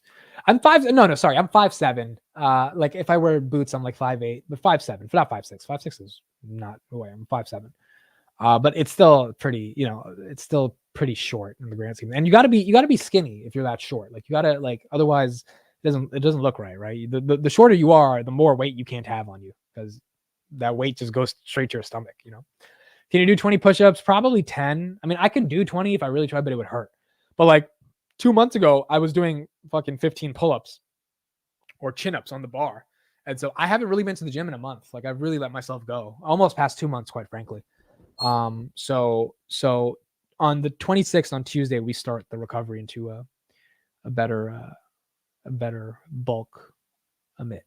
I thought you were taller than 5'7". No, bro, I'm 5'7". All right, I'm taking off these glasses because now it's annoying me. I need to see the light. I think my eye is back to normal though. My eye is pretty good. My eyes are pretty good. Like they're not too bad anymore. So they're not horrible anymore. You see, it's still a little down. You see it right on this one. It's still a little down, like the eyelid, but it's not too bad. Wow, the chat looks so much better now. Like I could actually see it. Okay, let's do YouTube analytics. Let's do that. Let me show you guys the YouTube analytics. Let me show you guys all the juicy YouTube stuff, and then we'll find some more stuff to talk about. Then I'll show you guys my debate stuff. What I used to debate when I was in high school. I got a ton of stuff to show you guys. So let's do YouTube. Okay. So here we go to YouTube. Let me do this by 2023. Now, one thing to see about the money, 3,500 we have to subtract from the money because that I technically paid out to the finance junkies. So let's just call it 3,000 to make it easier because we're doing finance junkies on my channel for a long time. And so like I collected that ad revenue, but I had to pay it out to the guys. So now we have it on a new channel. So really the number you're going to see, subtract 3,000 from it. Okay. All right. So here are the analytics in 2023. So we made 31,459 on the cash. So let's subtract 3,000. That's basically 28. Call it 28 grand. We got about 10,000 subs, which is not horrible, but it is 26% less than the 2022 growth. So that's okay. 798,000 watch time hours. That's 108% higher. So that means the engagement on the videos actually was better, even if the views weren't or even if the subscriber growth didn't convert as well. And then views, 34% higher than we had from last year, 3.8 million views. Now, one of the other things I started tracking, let me show you guys this right now. I started tracking the market open growth as well. Okay. The market open growth, because this to me has become a show that is incredibly important to the channel, to the growth of the channel. And it's something I love doing. So let me show you guys this. Okay. This hasn't been updated for the past week, but let me show you this. Okay, here we go. You guys see this? Yeah. So here's the market open stream. This is, can I zoom in on this more? Yeah, let me zoom in. Okay, so this is the peak average and revenue per market open stream. So the peak is a stat in YouTube that fixed how many people actually showed up to the stream at its peak, right? So at its peak, I believe we had like 1,100 people, as you can see at the top of the blue line. The average is how many people stayed throughout the show. So if we go all the way to the bottom, I've been tracking this. I haven't done the last week, so as you can see, it ends on December 15th. But it's 7 to 30 people peak come every single day. That's the highest number.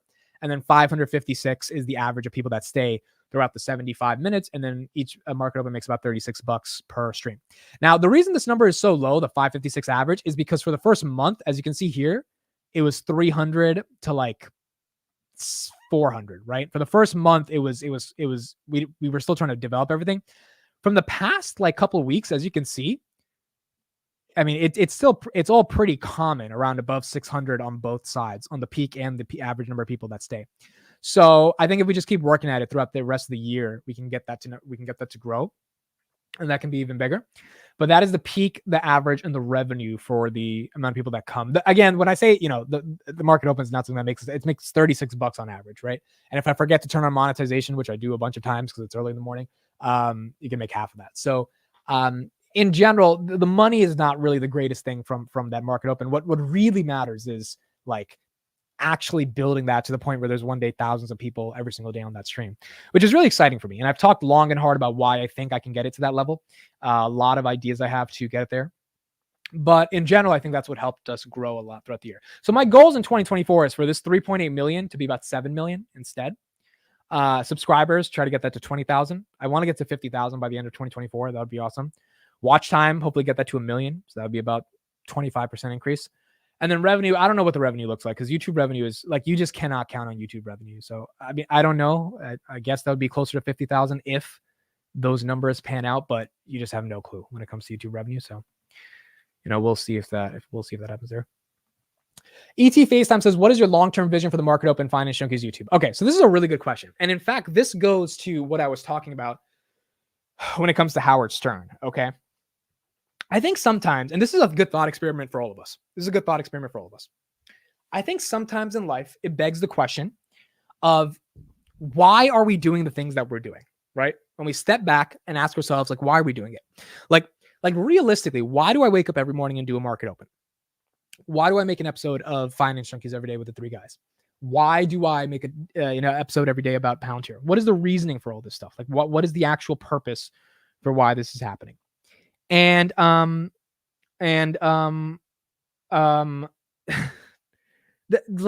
me, Davis, thanks for being here, bro. We'll see you later. Thank you for being here. For me, I think the reason why I do it, and I was really thinking about this very deeply, right? Trying to get a better understanding of this is why I was listening to this Howard Stern stuff. There's not a reason around attention or building influence or trying to get famous or trying to make money. Because I don't think you can legitimately do YouTube at such a high level, such an elite level, when it comes to like the commitment and dedication, all that shit, if you're doing it for money. I mean, yes, I'm sure people are doing it for money. I think that's a silly reason to do it because the money will be a byproduct of actually doing it, but it can't be the sole reason. I think, fame, dude, no one's going to recognize me from the street. Like even me, Kevin, he's like 20,000 a day when he's walking down the streets of California, right? Like it's not like Leonardo DiCaprio type of fame, right? So there's no real fame towards it. There's money, but that's not the sole motivation. I think you like genuinely want to have a creative outlet to express ideas in a way that allows you to have the influence you want within a specific domain. And so for me, I have just been an incredibly creative person my entire life. I've been I've been a communicator my entire life. And so YouTube to me is this outlet of creativity that allows me to create and communicate. And then it becomes a sport where you want to become obsessed with it, right? You want to get bigger and bigger and bigger and bigger and bigger and keep it going. And like, that's the level where I'm in. Whereas like I showed this on Twitter the other day. Let me show you guys this shit on Twitter. Let me show you this picture. These were my impressions on Twitter, bro. Like Twitter is like, it's doing really well. And I'm at the point where I'm like, holy shit, if I just keep going, like, I think I could like really, really make it big. This was on Friday. These were my impressions. Okay. So I earned 9.2 million impressions over the past 28 days. And this was on Friday, 569,000 impressions. And it was barely like, it was what? When did I tweet this? It was 3 p.m. So we still had the rest of the day left. And so I start asking myself this question. It's like, okay, how am I putting up these numbers, right? Like, why am I getting these? Why are people engaging this much? Why do people care? And is it good content? Yes. But is there also a level of, wait a second, you actually have an opportunity to connect with an audience in a way that very few creators have, which is that there is a personality that people are attracted to. They find value in the information. They're able to deal with all the little fuck ups and stupid shit you say, right? Because even if you get things wrong, and they're willing to stay and use you as their core source of news, information, entertainment, whatever that may be. And I think I have that opportunity. And because I have that opportunity, I'm like, all right, shit, I want to see how far we can take it then. Like, how far can this really go? Like legit, how could there be 5,000 people every morning that wake up to see me? Which in the grand scheme of things, 5,000 people is nothing. I mean, look at CNBC; they have 100,000, 200,000 people every day watching their programming in the finance space. The finance space is only growing. I am incredibly passionate about the finance space, and when I mean passionate, I really hope people understand what this is not the bullshit. Oh, I'm passionate. Like, this is like, dude, like, I love the stock market, like the day-to-day news. The S&P falls 2%. What happened? Right? Like, earnings reports, going through the balance sheets. Like, this is something that I didn't know I would be in love with even 5 years ago, but I had an inkling for it because I started investing. I started watching all these YouTubers, and right, like, so I started like getting into that world.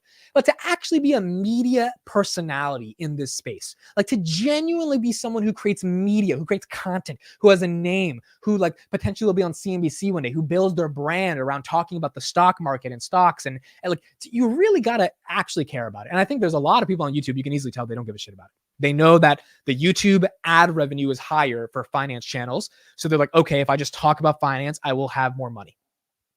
That's like, I've had 5 YouTube channels before I had finance. Like, I've just been a creative person my whole life, right? The reason I got into finance was because I was like, I started investing in Palantir. I had a lot of money in Palantir. I was like, fuck it, let's make a video about Palantir. People wanted more. I was like, all right, let's make another video and another video. And then 2,000 videos later, you're like, wait a second, this is something that could actually build an entire brand for you because people actually care about the content. And so it just got really, really exciting. T says, at first I doubted you, and then the more I tuned in, the more I realized you're perfect for this platform. Yeah, that's the other thing I realized as well, T. Like, the skill sets I think I have are primarily a skill set of communication, right? Can you take an idea and express it in a really interesting way that gets people to care? And then the question becomes, are you excited to do that, right? Like, are you excited in the morning when earnings come out? And like, you actually, like, are you excited when, the Sam Altman drama? Like, I guess I'm becoming more comfortable becoming a journalist. And I think my whole life, I was so afraid to be a journalist because my perspective was a journalist is just someone who talks, not someone that necessarily does. And I think to an extent that was the wrong way to think about it. Journalists are people that, yes, they might not be Steve Jobs. They might be covering Steve Jobs, but it's very important to have that person that covers Steve Jobs. For every Elon Musk, you kind of need the Walter Isaacson. Obviously, we want the Elon over the Walter Isaacson because there's a lot of Walters, there's not a lot of Elons.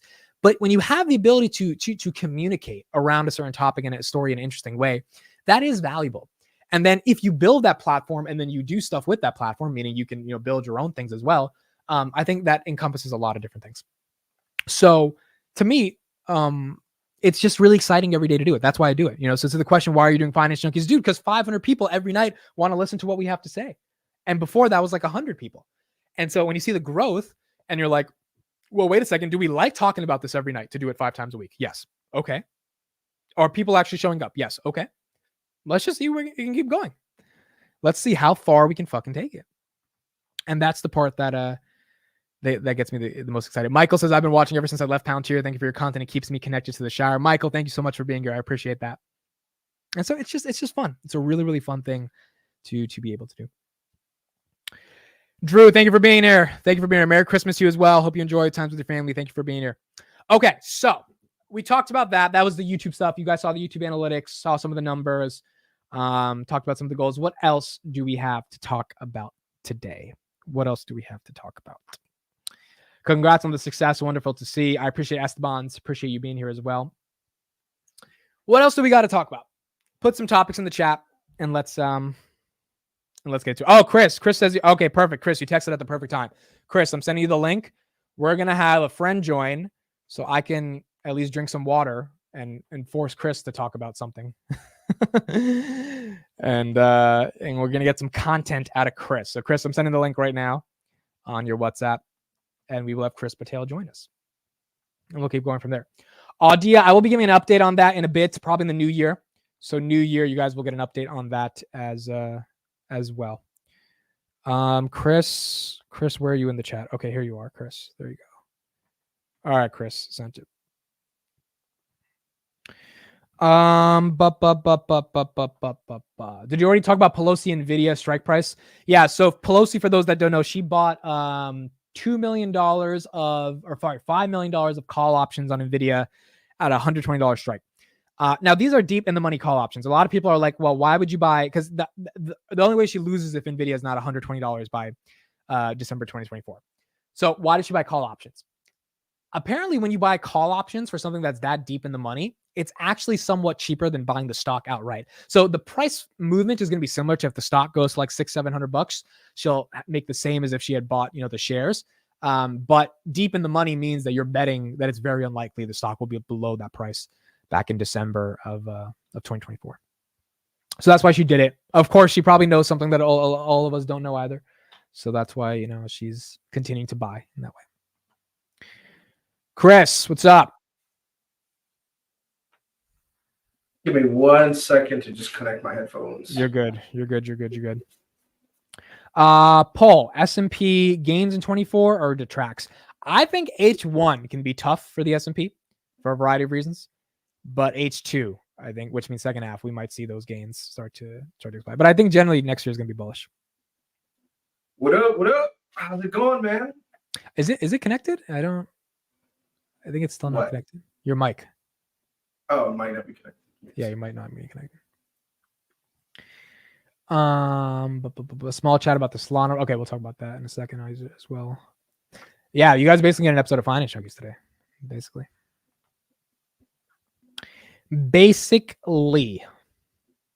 Okay, go ahead. Talk. No, it's still coming. It's still coming. Okay. Anyway, how are you? What'd you do today? Oh, there we go. Now it comes across. Boom. Dude, nothing but driving, man. I was in Orlando this morning. Now I'm back in Atlanta today. Long drive. Me and the wife, she pretty much powered through it. She did most of the driving. So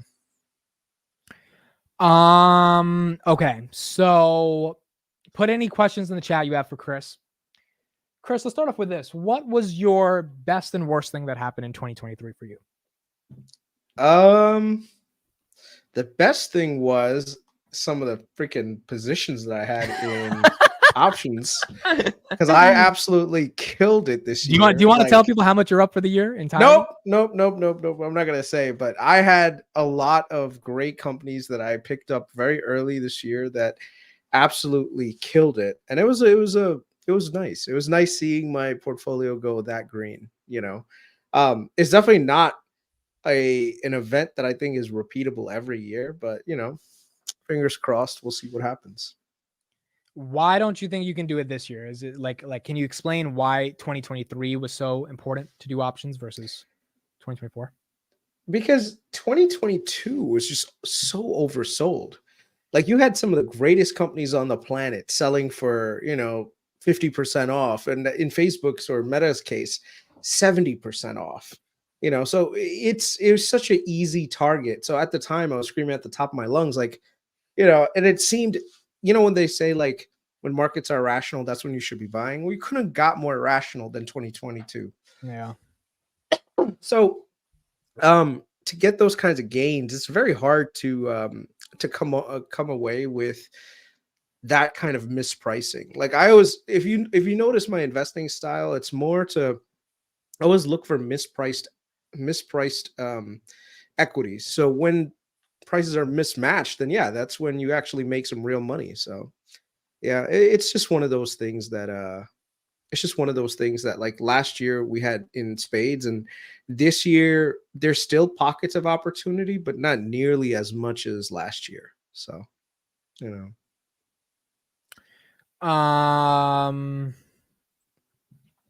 okay. So now I guess here's my question. 2022 created that crisis essentially for the irrational buying. Mm-hmm. And now we're into 2024. What could happen in 2024 that could create an irrational buying opportunity again? Because everyone seems to think that we're headed to a bull market, but I know we've talked about there could be things that could happen that could derail that. Any things you're seeing that's on the horizon that you're actually scared about that other people aren't looking at? The biggest thing to watch out for is reacceleration in inflation, right?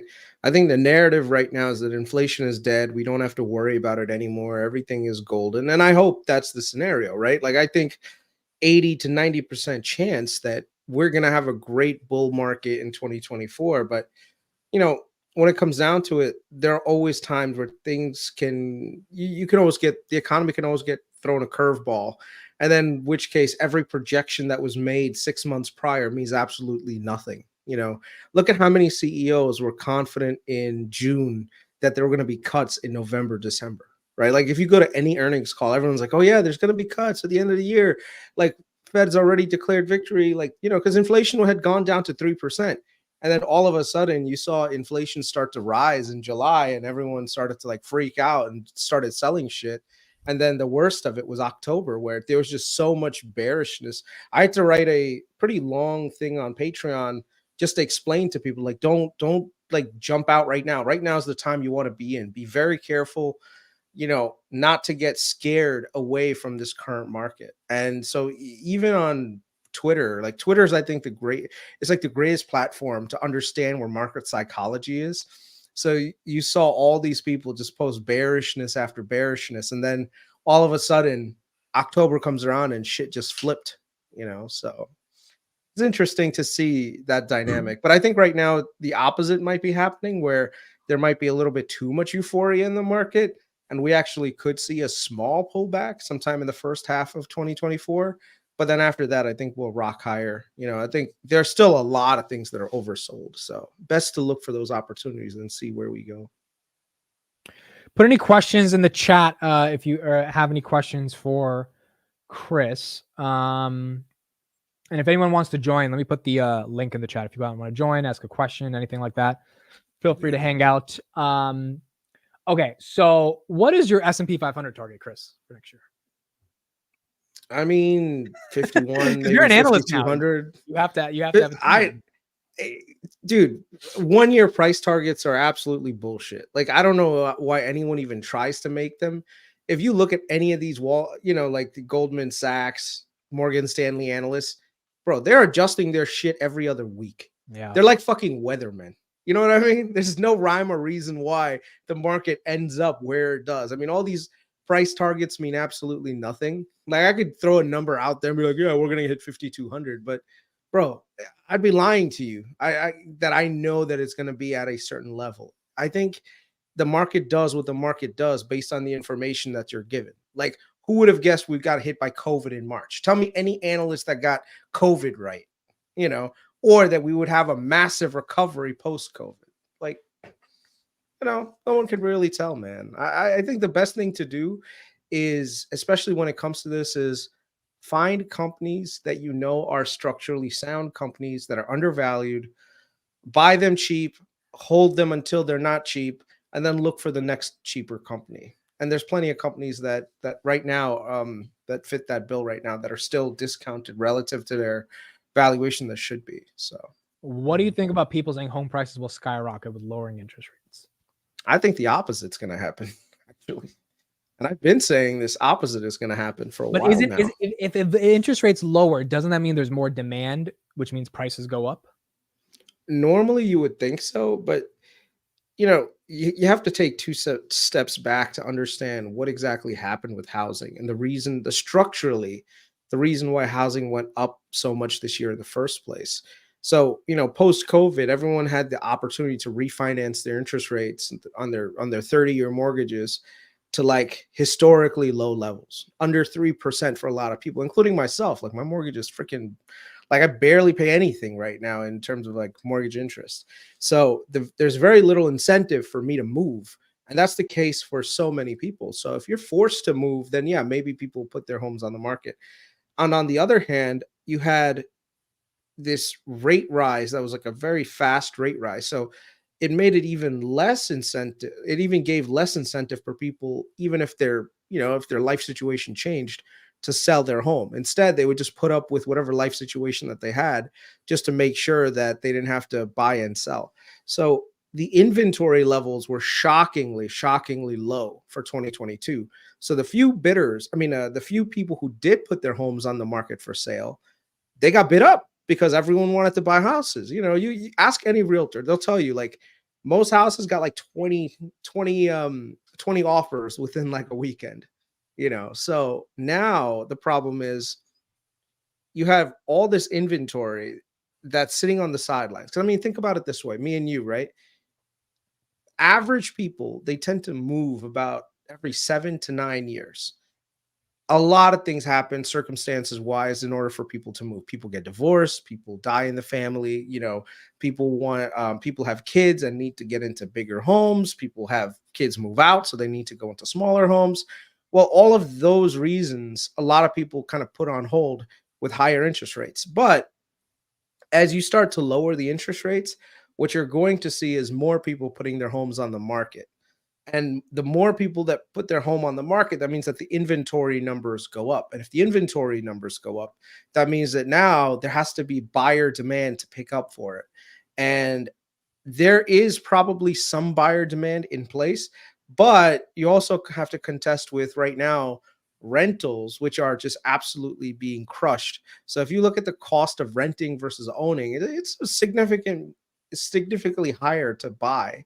So there's a lot of demographic shifts too, if you think about it, where people may not necessarily want to buy housing. There's a lot, and depending on which region you're talking about, there's other problems that you have to deal with also, like home insurance. Like if anyone is in Florida, they'll probably tell you home insurance prices in Florida are just out of this world right now.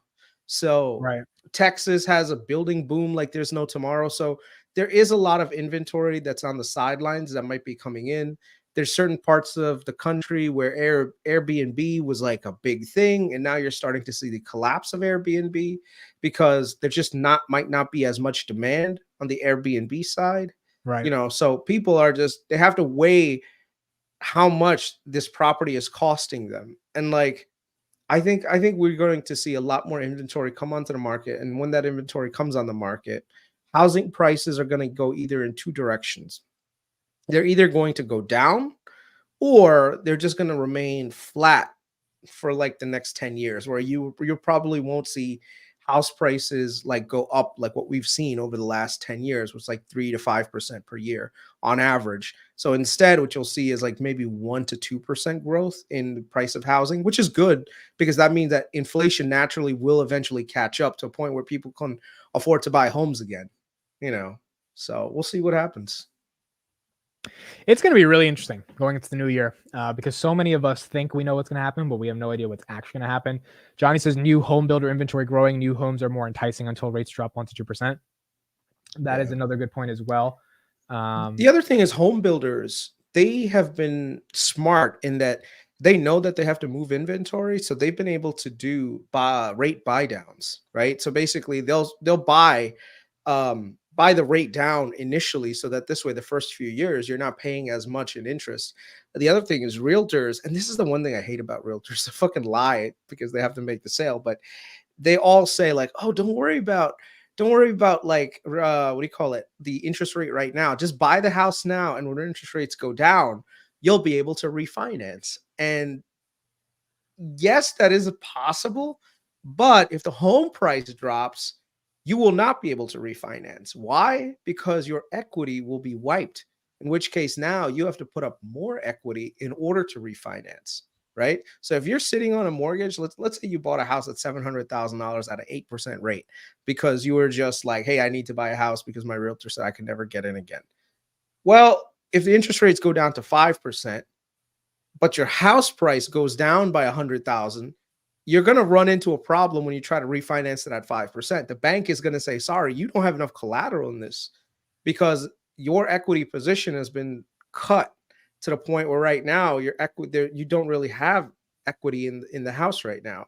So you won't be able to refinance it at 5%. You'll have to live with that 8% until you save enough equity to refinance, or the value of that home has to go up in value to make that equity difference work for you. So, let's talk about something else that's more fun, I guess. Where do you see your content creation career going in 2024? What are your plans for it? You have a successful Patreon, Finance Junkies, Cash Flow Chronicles. What are you trying to do? To be honest, I never considered myself to be a content creator, and I don't want to be a content creator. I want to be an investor who shares his insights. Like, I know that sounds like a little weird, but the reason why is because I don't want to ever fall into the trap of a content creator where that's the only reason why you're doing it. And so you constantly have to, instead of chasing investments, you're chasing views, right? So even if you don't want to talk about a certain company or a topic, because that company or topic is the flavor of the day, you feel compelled to talk about it. You feel compelled to go in that direction. Me, I don't want that shit. I want to fucking set the tone on which direction we want to go. So that's the difference between me and probably some other people that are content creators, where they follow the trend. I want to make the trend. I don't know if that's it's weird to say, but Would you want to ever open up an ETF and kind of, go that yeah, route of? eventually, like, it'll be something like way into the future. It's not something that I have like in my brain anytime soon, primarily because I'm not in a position financially. You need a good amount of money to get the ETF started, And I Right. mean, I could do it, but it would be the biggest gamble in the world right now, because that means I'd be putting up a lot of my own net worth into it. And so I think maybe in a couple of years from now, maybe that'll be the flavor that I go towards. And then literally it'll be something. And I think I spoke to you about it. I think I spoke to Matt about it. But the whole concept behind it would be an ETF launched, but then also talk about components in the ETF and explain to everyone what the reasoning why this specific company is in the ETF. And so even though it'll be an actively managed ETF, it'll also be something where it's like educational too. It's like, listen, we bought Verizon and we put it into the ETF, not because Verizon's like, just something that came into mind. It's no, like, here's why. This is the reason why Verizon has an outsized position in the ETF. This is what its yields. This is where the business is growing. This is the theme that we're following. And then after that, people can use that as a point. And so anytime there's changes in the ETF, people will look at it and be like, oh yeah, that'll be interesting. I like this. And then people can basically, and the mechanism for it would be easy. So now people can just literally buy the ETF instead of having to do all the stuff on their own, I suppose. So Okay, so here's my next question. Give me, since we were talking about marriage a little bit earlier ago, give me your best advice to have a happy wife, happy life. What is like actual real advice? let me lock the door. She's probably Don't listening do anyway. it. Don't do it. It's not worth it. Don't do it. The lion's gonna come in about 2 seconds. I give you that look, like, what? What you say? Don't do it. But Marriage. all right, go ahead. Why shouldn't people get married? Are you okay? Yes, I'm okay. Nothing. I love you. I'm still like 2 minutes behind on the video. Yeah, I know you're. Oh, she was like 2 minutes behind. Okay. Yeah, dear. We can talk about it later. I love you. Just skip past the next 2 minutes. I just skip past the 2 minutes. You don't need to listen to this part. Okay, What are you doing? What are you doing? Before we go to your marriage question, we do have a guest. Let's bring a guest, then we'll go back to marriage. Yeah. We got Meta Mike. Yeah, What's up, man? How are you? Oh, she was like 2 minutes behind. You're live. I don't know if he hears us. Mr. Mike Meta, you are live with us. Hey, can you hear me? Yes, we can hear you. How are you, sir? Pretty good. Okay, where are you calling from? All right. I had to close off a couple of images Windows. here. I just wanted to say what's up. I met Kris earlier this week. I just want to let you guys know that I've enjoyed your content. You guys are great. I guess the question I had for you guys is what is your story? How did you guys become the finance junkies? I'm just curious of how that became the story, because you guys, it's kind of cool to see so much diversity with all you. I enjoy Carlos's stories. I enjoy Kris, Amit, and I enjoy Vitaly's journey. You guys all have your journey. So I'm just curious of I think how you guys become the junkies. it starts off, I'll give you the whole story. It starts off with Amit basically creating content around Palantir. Now, at the time, I was researching Palantir, and I did a couple of videos on Palantir. And so, he's like just going ham on inviting anyone and everyone who likes Palantir and talks about Palantir. So he reached out to me on Twitter and said, "Hey, do you mind doing a video with me?" I said, "Sure, man. Why not?" So we did a quick video on Palantir, and we kind of just hit it off a little bit. And then I reached out to him. I said, "Hey, listen, man, why don't we just do like a weekly segment where we talk about Palantir? It'll be an interesting topic. I mean, the company, does a crap ton of content that's very differentiated." And so we got started with Palantir Weekly. And eventually, I was just like, you know what? Because I think Amit, you did a couple of videos with Carlos and Vitaly, right? Yeah. At Just one got to point? know them. Just got to know them. Yeah. So then I was like, you know what? Why don't we just talk for a few, like get on WhatsApp? We spoke for a little bit. I said, hey, why don't we just do a couple of episodes, like, to see how this goes? And we did a couple of episodes and it worked out well, and it just clicked. It was very much like Vegas. Like when me, Carlos, and Amit met in Vegas, it felt like, hey, I was just meeting the boys, in real life. So it kind of just played out the way it did.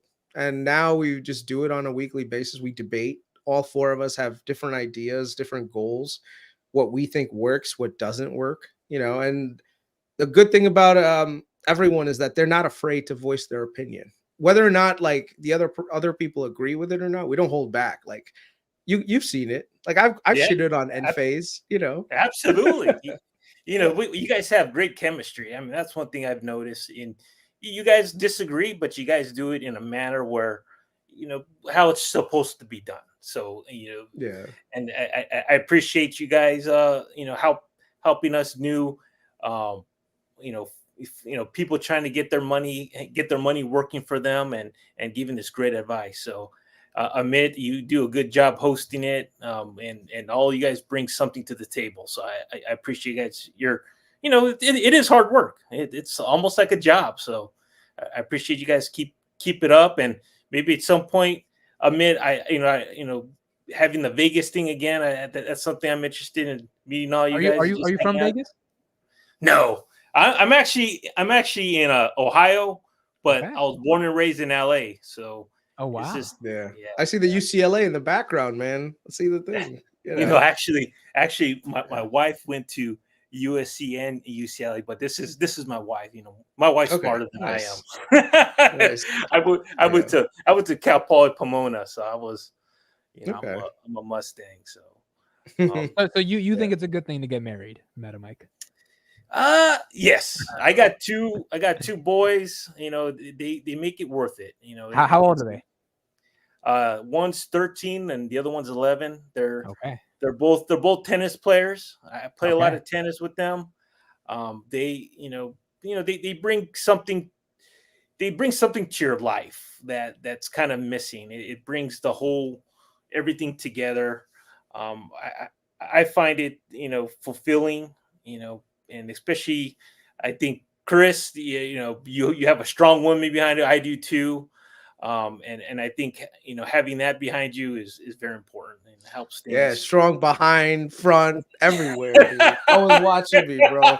She's giving me the look right now. Let me do me. Let me just do me for like 10 minutes. I promise, babe. I would blow up his spot on live right now, but the thing is, I stand to profit from this, so I gotta let him continue. All right.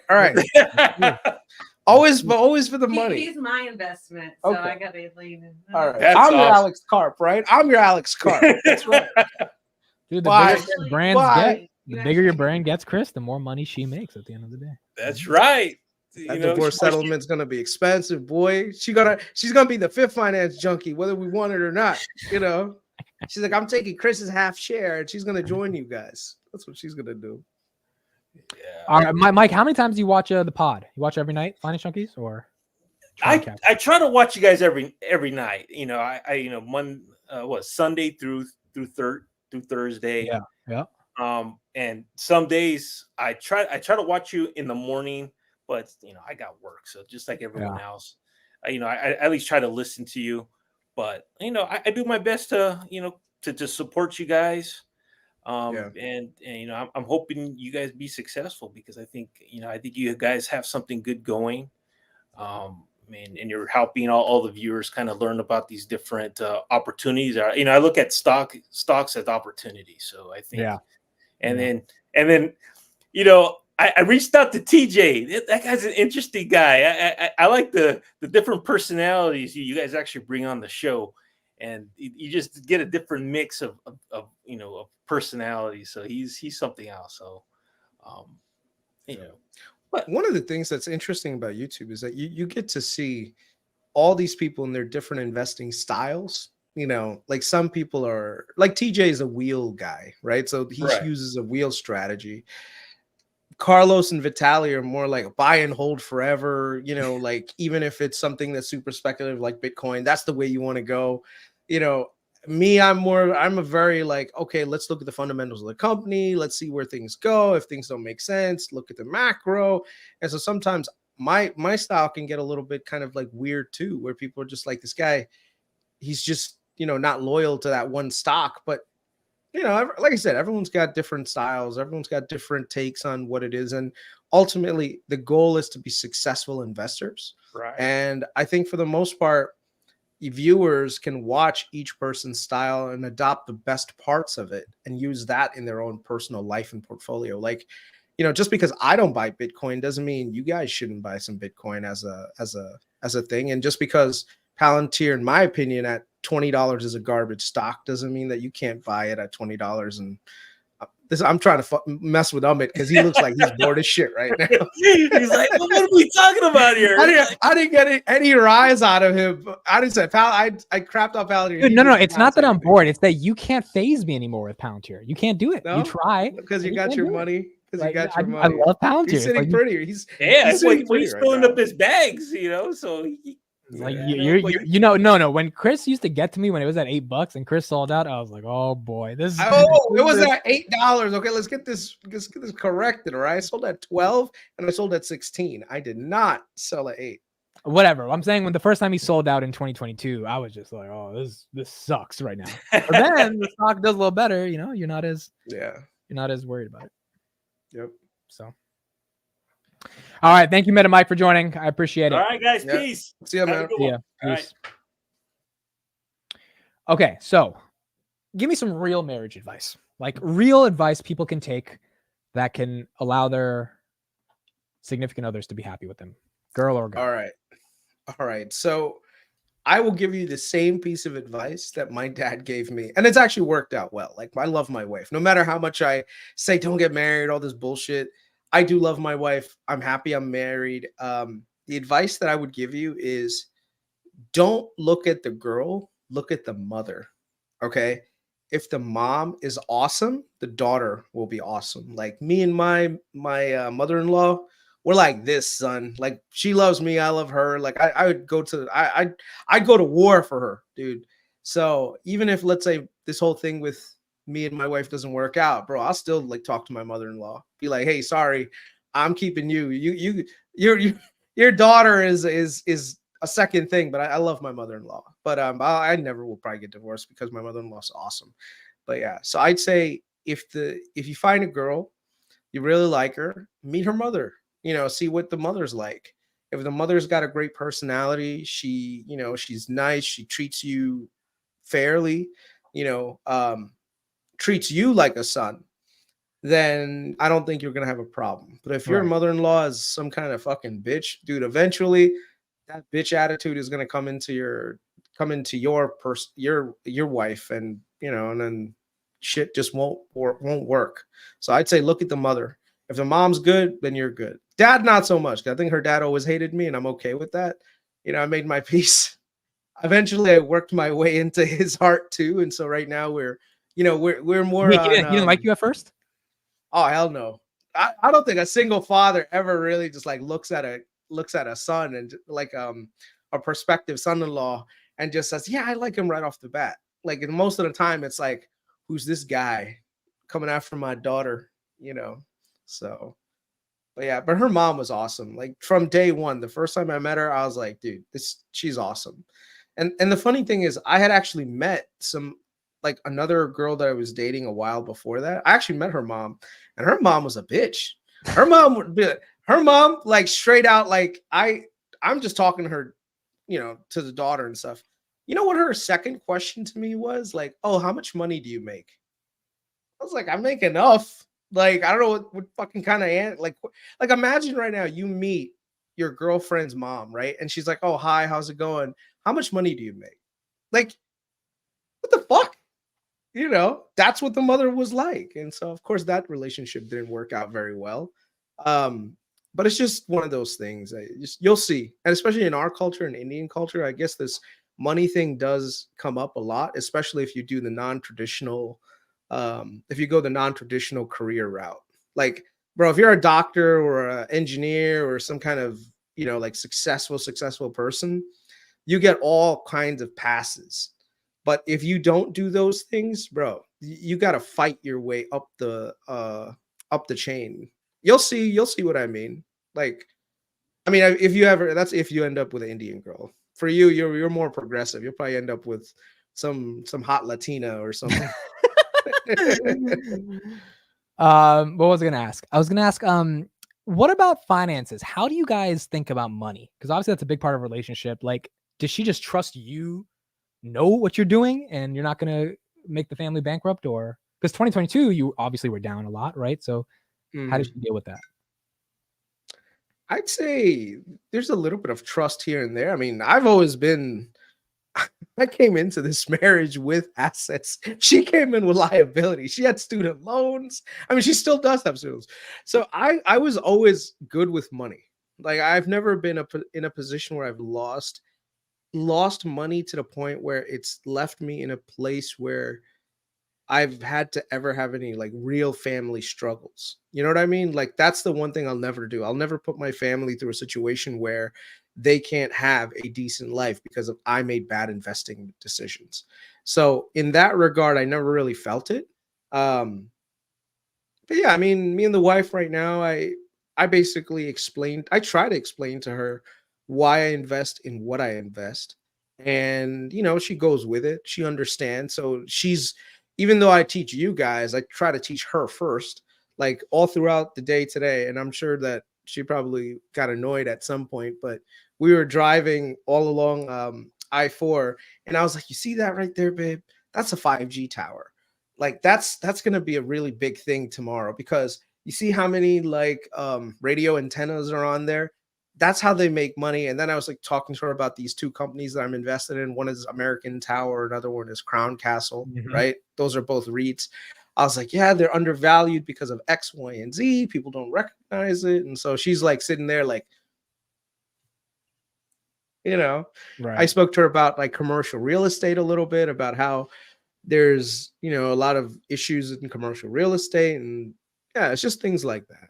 I was listening to a Verizon conference call, and she was just like patiently like listening to it with me in the car. So she sees me actually doing fundamental research.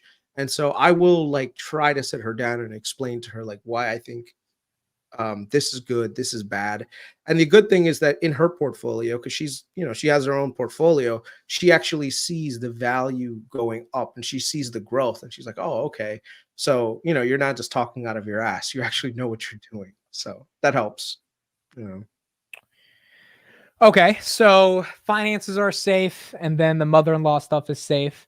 So overall, that is what gives you the confidence to think you're not going to get divorced and end up with 50% of marriages. Yeah. There's also one other thing, any woman that's willing to struggle with you is the one you want to be with. Me and my wife, we've gone under some special circumstances that we've both shared some mutual tragedies in. And the thing is, once you share a tragedy together, it's really hard to not see yourself with that person anymore. So like right now, my wife is my confidant. Like, she honestly is the person that I can go to about anything. Like, no matter what I have going on in my life, anytime I have like a terrible day, whatever, I can go to her and I know that she will completely understand. She'll work with me to resolve the issue. And so, you know, it's just one of those things. Like once you, I can't say like every single day it's nothing but sunshine and rainbows, but most of the time, even if we do have a fight, it's never more than like a few minutes and then we just go back to like being normal again. You know, if you have a fight and it lasts longer than like a couple of days, then you might have a problem on your hands because that means that there's something underlying that may end up dragging you down. But like even right now, like me and my wife, we'll argue about something, but dude, within like maybe 15 minutes, I don't even remember what the purpose of that argument was, you know, because we love each other so much that the arguments just don't make any I don't know, they just don't make any logic. So yeah. Okay, so we talked about marriage. We talked about a little bit of stock market. Kris, let me ask you this question: crypto bull run. Are you at all in any FOMO around crypto stocks? Nah, The Bitcoin I'm miners are 7xing in like 3 months. Any good. FOMO at all that you got to get into some Bitcoin companies? Nah, I'm good. You know what it is? When it comes down to Bitcoin and a lot of these cryptos, to me, the business model doesn't make sense. And so if the business model doesn't make sense, then I don't want to be in it. Like I was doing the math. I was about to post this on X, Twitter, whatever, but then I decided not to. I'm asking myself, okay, we look at these other brokerages, IBKR, Fidelity, Schwab, all this thing. They manage trillions and trillions in terms of like AUM, right? Right. What is their valuation? Right. And then I look at something like Coinbase. I'm like, Coinbase is worth $56 billion. You were thinking of buying puts on Coinbase. What is your logic right now? Yeah. What are you thinking? My thinking is very simple. Right now, because the crypto bull run, Coinbase is getting this secondary high from it. And so one of the things that I keep seeing people posting is, oh my God, Coinbase owns all these Bitcoins. They would never go down. And the thing is, I sometimes I want to correct these people, but then sometimes I'm like, no, I don't want to correct them. Let them think that Coinbase owns all these fucking crazy assets.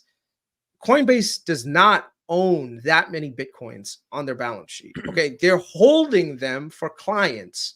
So a lot of times people are doing the math wrong in that they're thinking, oh yeah, Coinbase has a million Bitcoin. I'm like, no, they don't have a million Bitcoin. They just hold them for clients. So I would say to people, look at Coinbase not in terms of a balance sheet perspective. Look at them in terms of earnings. Like, what is Coinbase earning right now? You know, and does it make business sense to invest in a company that's not necessarily making meaningful profits? So, yeah. But you don't think if Bitcoin goes higher, Coinbase obviously has to go higher with that, right? I mean, Say again? You don't think if Bitcoin rallies in 2024, which most people think it will, then Coinbase inevitably will rally with it? Like, what would be the logic behind puts? It would have to be because Bitcoin's going to tank, right? Bitcoin. No, I think it's more. It would more likely be that the value of Coinbase would go so astronomical that it wouldn't make sense, even if, because people will eventually wake up to the idea and say, wait a second, Bitcoin is not really transacted very much anymore. Or, you know, the value of Bitcoin could stay astronomical. But remember, where does Coinbase make money? Coinbase makes money on fees back and forth between these cryptos. If Bitcoin and Ethereum are the only two that are being transacted on, but once the price gets to a certain elevation, people may not be buyers anymore. And if they're not buyers anymore, then what is Coinbase going to do for revenue? Like, tell me right now, what is Coinbase's revenue growth this quarter, even if Bitcoin went up or down? I don't know. It wouldn't be more than 10, 20%, I would imagine. And that's the point, that at the end of the day, this is still a business that you're investing in, man. So if it doesn't make a business sense, it's not worth buying. So, you know, that's my logic behind it anyway.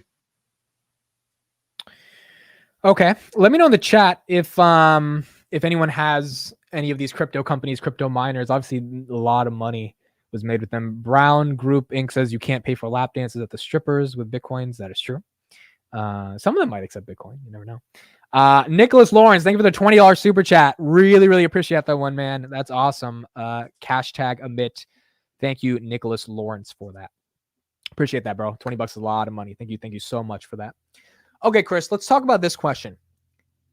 What did your years in the Army teach you about becoming a successful investor? Shut the fuck up. Seriously, just shut the fuck up. Like, stop talking so much, listen more. Yeah, just shut the fuck up. That's pretty much it. Be disciplined with your approach. Don't go outside the bounds. If you don't know, just say you don't know. Don't try to bullshit your way through it. I'd say the biggest lesson I learned in the military was always have a plan ready to go. No matter what, keep the mission in mind, have a plan, do the research, and then just execute. That's it. Don't do too much. No, I think that's solid advice. I mean, I think just like staying level-headed in this game, a lot of it is about your stomach and what you can deal with when things go up or down. Especially if you made a bet. If you made it, like with Verizon, if Verizon had barely moved or anything, but you still know the thesis is there, then you have to stay level-headed. Same thing with Google, right? When Google was struggling the past 2 months and now it's breaking back out, it's like you had your thesis. You just needed time for the market to catch up with it a little bit.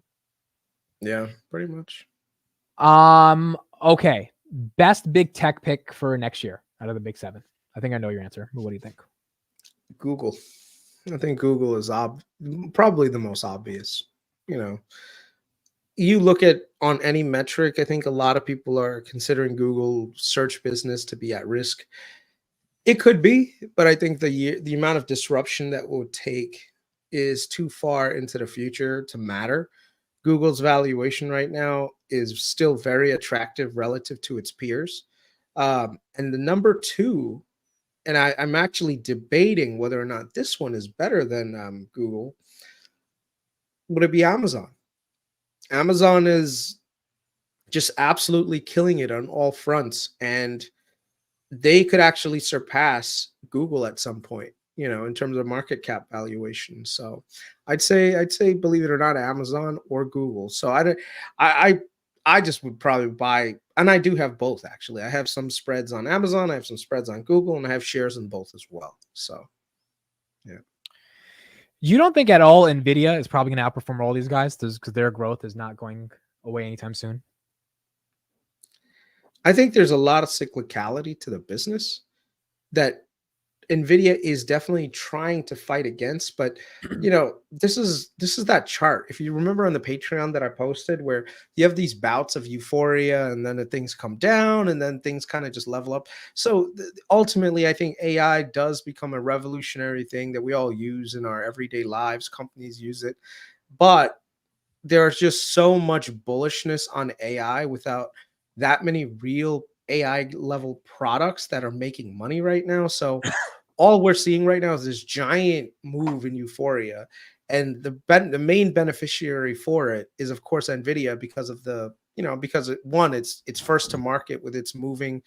It's got the CUDA part to it too that keeps their moat somewhat the but at the same time, you have all these other companies making their own custom chips.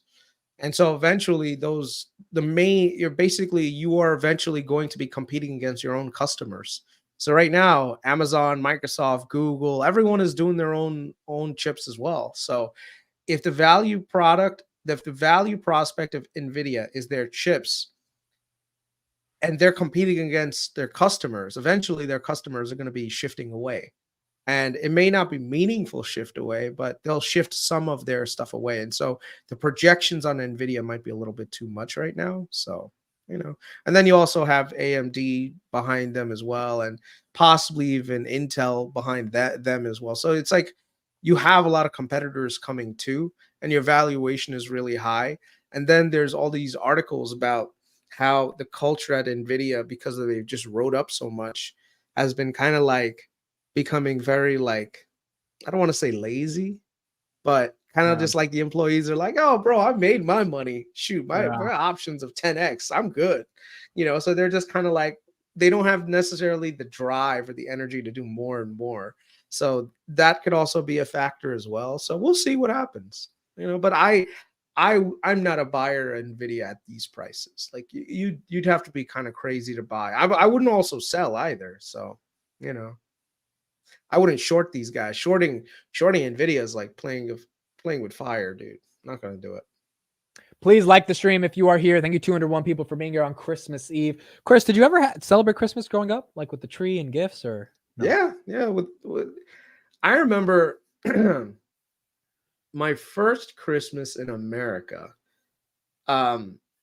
We lived in a basement apartment in New York City with my parents and with no windows. I mean, the only windows you had were like the ones that would like stare out into the street. I mean, we were poor. That's what poor people do. We lived in a freaking basement. And I remember, that my dad at the time had actually got a Christmas tree, and we had like a little train set like as a Christmas present, and we put the train set in a circle underneath the Christmas tree. That was really cool. That's the one thing I remember about it. But do you remember a gift you got any one of those years? It was a train set. It was a train train set. Okay. Yeah. Interesting. Question for Chris: will the Saudis stop feeding bleeding Lucid? I don't know, man. I don't know. Yeah, the Saudis are continuing to keep it higher. Oh, any thoughts on Rocket Lab? Your friend Matt Money, he loves this stock. $515 million contract. Any thoughts on these guys? You know, I should do more research into space stocks because they could theoretically be like the next like revolutionary thing. You know, because I mean, if you think about it, SpaceX is the big daddy there, but Rocket Lab can actually, like now with like some of the government backing, could end up seeing their valuations get bid up considerably.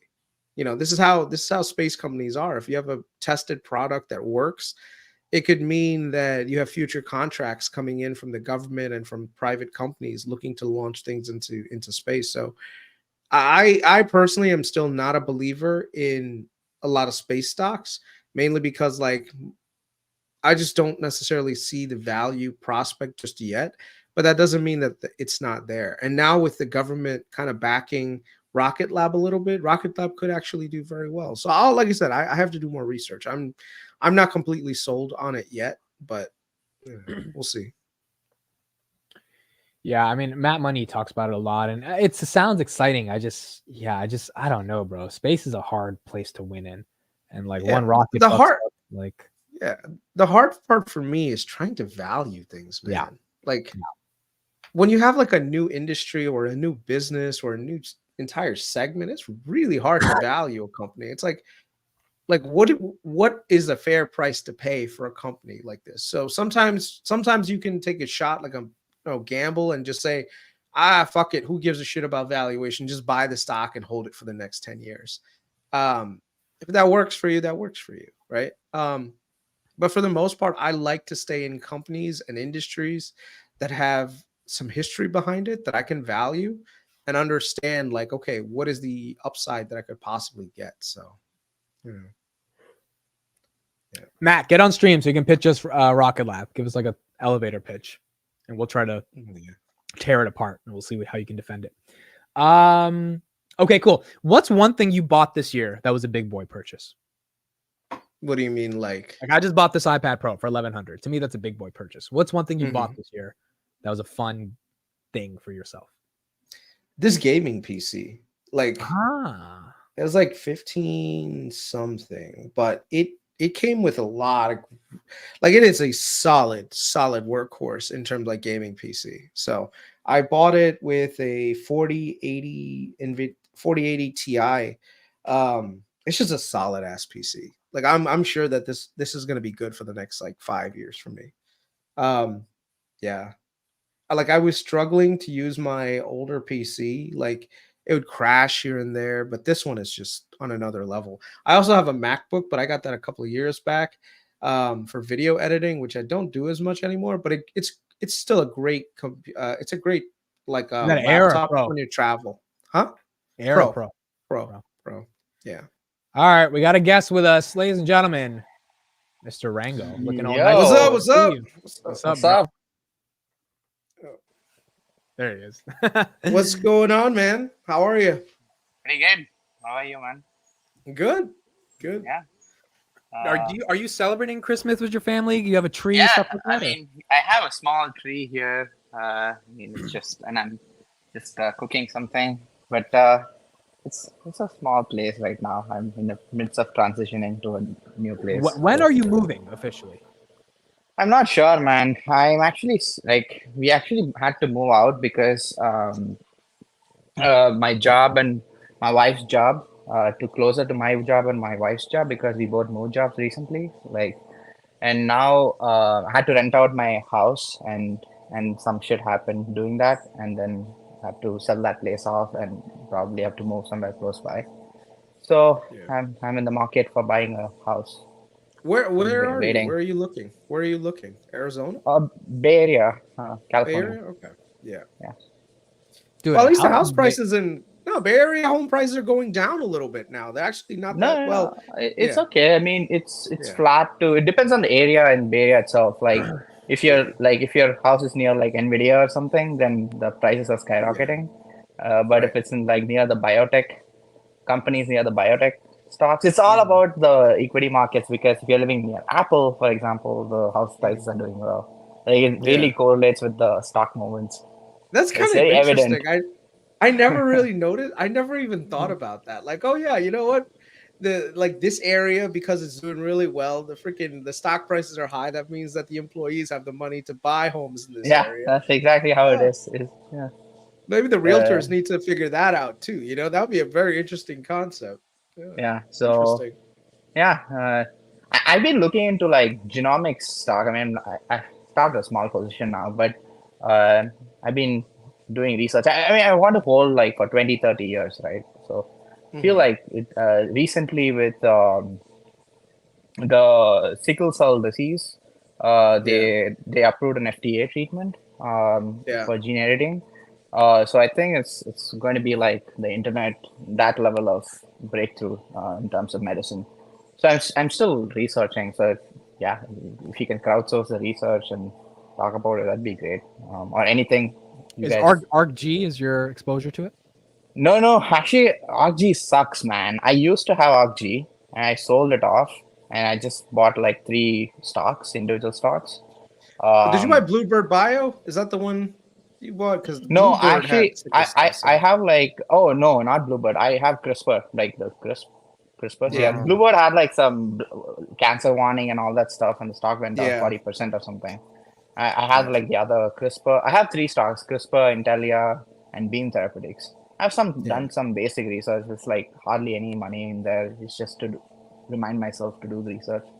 But yeah, I think it's going to be huge. I've been reading about the space, and a lot of money is also going into space. Like the Friedberg from All In Podcast, he's also like recently became a CEO of a gene editing Mhm. startup, and Yep. lot of signals there going to the next bull run. Yeah. how did you feel when Enphase went from 70 to 130 in the past month? Man, I was kind of sad. I was like expecting for paychecks, and I thought I'll add over the next year, Um, but I don't Did you know. expect it to come back, or how did you think? When it came back? I mean, I did reasonably call the bottom. I mean, I did call the bottom at 78 because I saw the Federal Reserve pivot. Kind of, he was talking about a pivot. Like you could see that Jerome Powell talking, right? And bunch of data coming in, and his Badri's guidance was talking about like international expansion and like new demand coming in and a bunch of things. It kind of like signaled the bottom. It felt like that, so I reasonably called it. But I wanted to add, I didn't know it would double. I mean, I thought it just like, kind of form a base and then it literally completely doubled from there. So that's quite fast. Um, How do you feel about your largest holding, which is Tesla? Are you worried at all about no, it? The stock's been pretty flat the past 6, 7 I'm months. good. I'm good. I mean, I let it be flat. I'm good because I want to get more options. Next 4 years, I'm working 5 years as time goes on. As I build a bigger position because I just work there.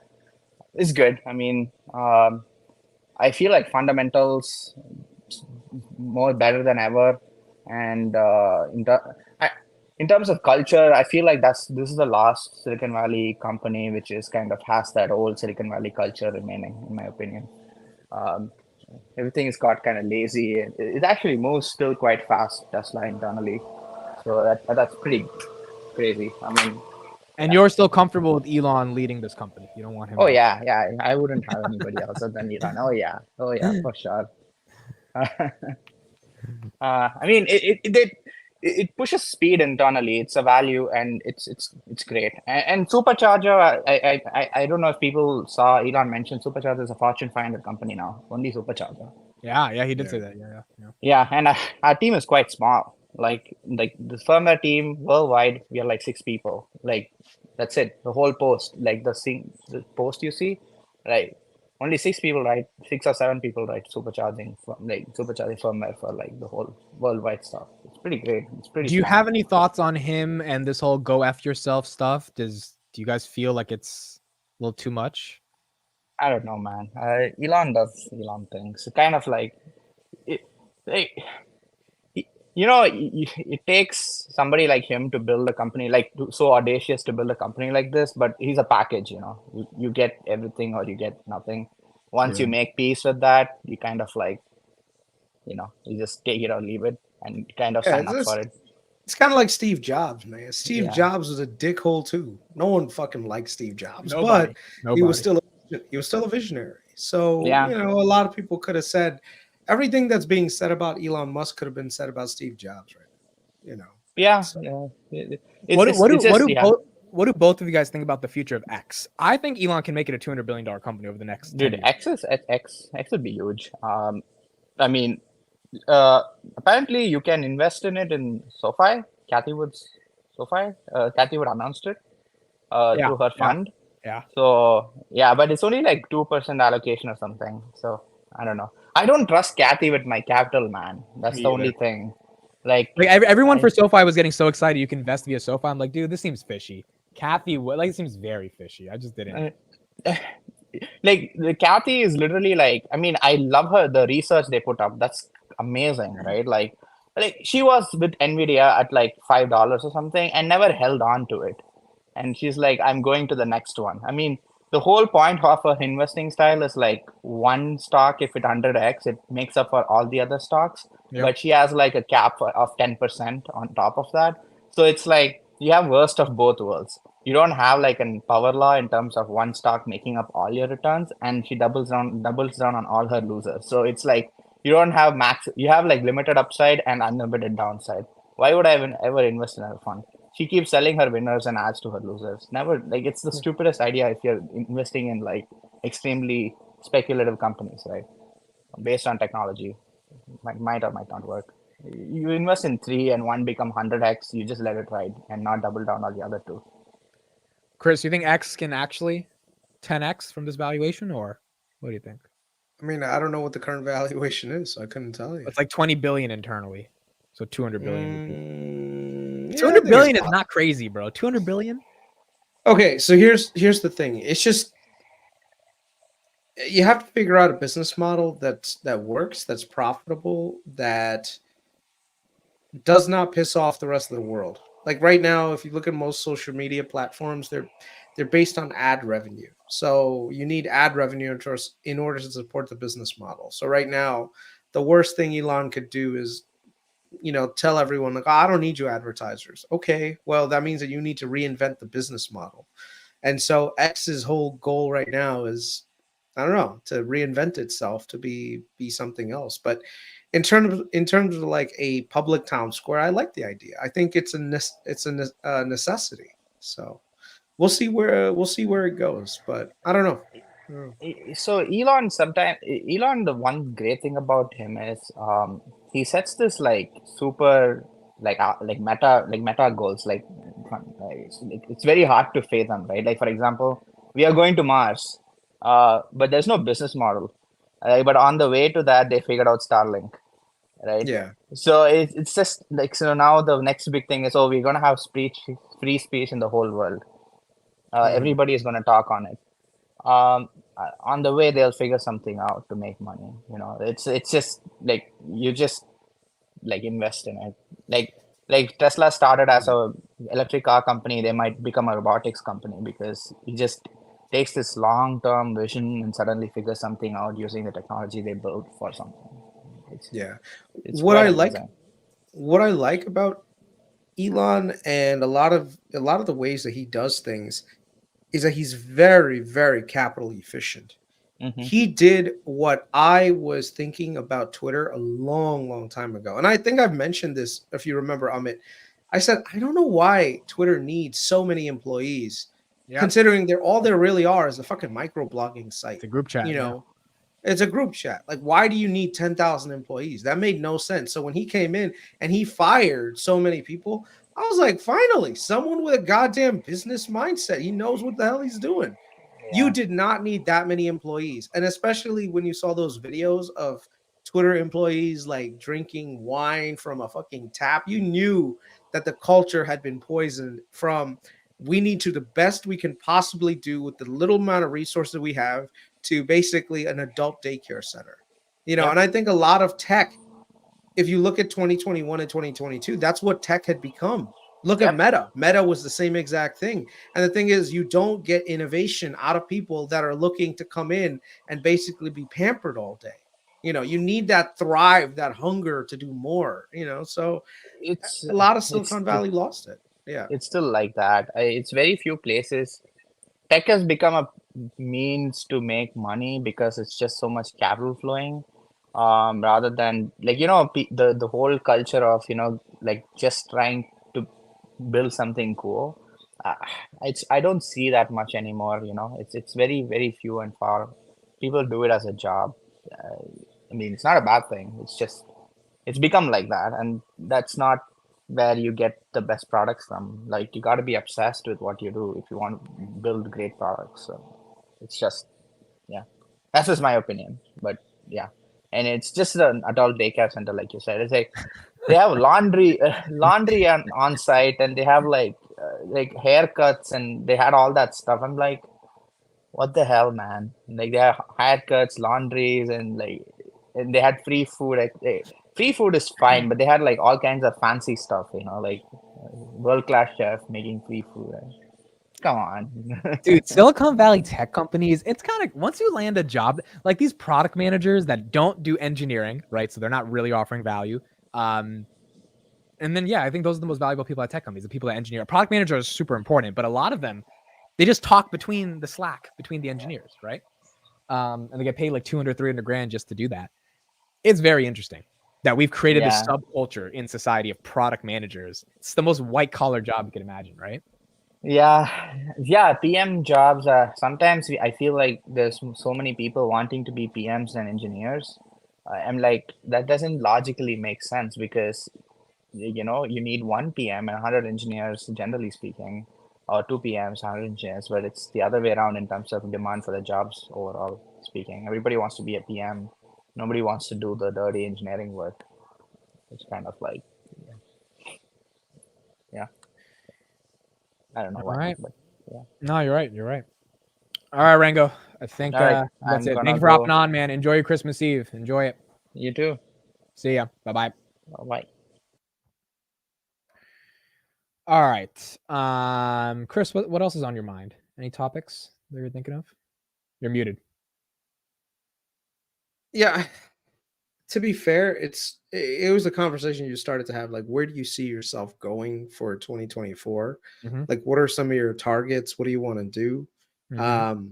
I think it's the same thing with me too. Like, I'm just trying to figure out, okay, where are the best opportunities to find for 2024 so I can publish them on the Patreon and, do a whole bunch of research on it. I'm pretty like, I'd say probably 70% of the way in terms of doing all the due diligence I need. And now it's just about position sizing because at this point, there are a couple of overarching themes that you can invest in and just chill. You don't really have to do much. I think a lot of times people think that I trade in and out of a lot of stocks. And this year in particular, I did that more often than I've ever done in my investing career. And the reason why is because there were just so many opportunities that it was like, okay, look at SMCI right now. they're on the AI train. We need to get into them early. Let's get in, and we absolutely killed it with $70. Supermicro. You got it. Yeah. You know, so there are times where you just have some outsized like positions where you should be willing to kind of move from place to place, and so that's why I'll say it. Fuck it, I'm up about 350% this year in terms of like my portfolio returns, right? So that's a pretty good amount, right? 350%. So how did I do higher than that? the S&P 500? A little bit higher than returns. Yeah. But like I said, this is not a typical year. This is a very, very unusual year where if you were willing to look at the market, you could theoretically find some great deals, great opportunities in some really good themes and just capitalize on it. And I'm not so sure that we'll have that next year. I think next year is going to be just a return back to the mean thing. So it's a good idea to just find those great companies, buy them, just chill, don't do anything. You don't have to, I will say one thing that I've been seeing a lot of that I do want to dispel. I'm seeing this thing where it's like, oh, mega cap 8 or the big, the MAGA, the MAG 7, they have already had their bull runs, and now they're probably going to be flat this year, and the rest of the market is going to catch up. And to some degree, I agree with them. I'm not saying I'm not, but even among the Magnificent Seven, there's a few that are still haven't hit their all-time highs yet. They're approaching them, but they've still got more room to run. Like Meta's still not at its all-time highs yet. Amazon's not at its all-time high yet. Google's not an all-time high yet. They're still going to be, doing their part to get back to it. So if you really take a look back 2 years, the last two years of earnings, 2 years of share buybacks, they still haven't been factored into what the price should be. So I think that there's still a lot more room to run for the Mag 7. Maybe not as much for Microsoft, because I think the valuation of Microsoft might have already been pulled forward a lot. But in terms of like Google and Amazon and Meta, they're going to do well. So if you're looking for safety and you want to see some safe gains, you don't have to like try to speculate on some small companies. You can just buy them and sleep pretty peacefully at night. I don't know.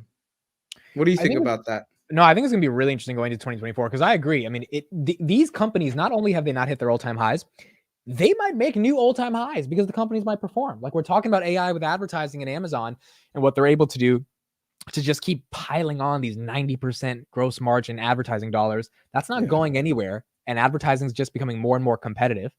And so why can't they put in, more revenue than they did last year? I think last year they had 40 billion. What if they do 43 billion? What does that mean in terms of the valuation for Amazon? Same thing with Google and Microsoft. So if AI is just beginning, even though these companies hit all-time highs in the bubble of 2021 and they're still trying to get back to that, there's no reason they can't go higher. But obviously, they've got to put up the numbers for me to get there. Yep. Melanie says, for financial goals, consolidate my positions to a highest conviction stocks and higher percentage for index funds. I bought a lot earlier this year, haven't bought lately, rebuilding the dry powder. Okay, Kris, if someone really wanted to optimize their portfolio for 2024, would you say they go into their highest names, or do they try to get enough cash into the index funds like an IWM that still has to run? And Ricardo, thank you for the $5 super chat. Merry Christmas. Keep upgrading the studio. Appreciate that. So what do you think? Should people pile in on conviction names or still diversify going into the new year? Unfortunately, when it came to like the S&P 500, you got the best companies on the planet. So it's easy to be in the S&P. The problem with being in like IWM is that there's still a lot of shitty companies in the IWM. Okay. If you really did a breakdown of the Russell, I think 30 to 40% of the Russell don't even make money. Okay. So why would you want to be in an index that covers these? Yeah, I mean, look, granted, the other 40, 50% are going to do exceptionally well, but you're also going to have a lot of losers dragging the index down. So I think with just a little bit of additional research, you could find some really good hidden gems that can way, way outperform the Russell as an index. So right now, that's what I'm doing. There's like probably 5 to 6 companies on my radar right now among the Russell 2000 that I think that are very undervalued, that are going to do exceptionally well. So instead of trying to buy the Russell index, I'm just going to do that. I do have one thing. I have a small position in IWR, not on IWM. So, yeah. We talked about this one for a while. Do you ever see yourself buying back into Celsius? Yes. Yes.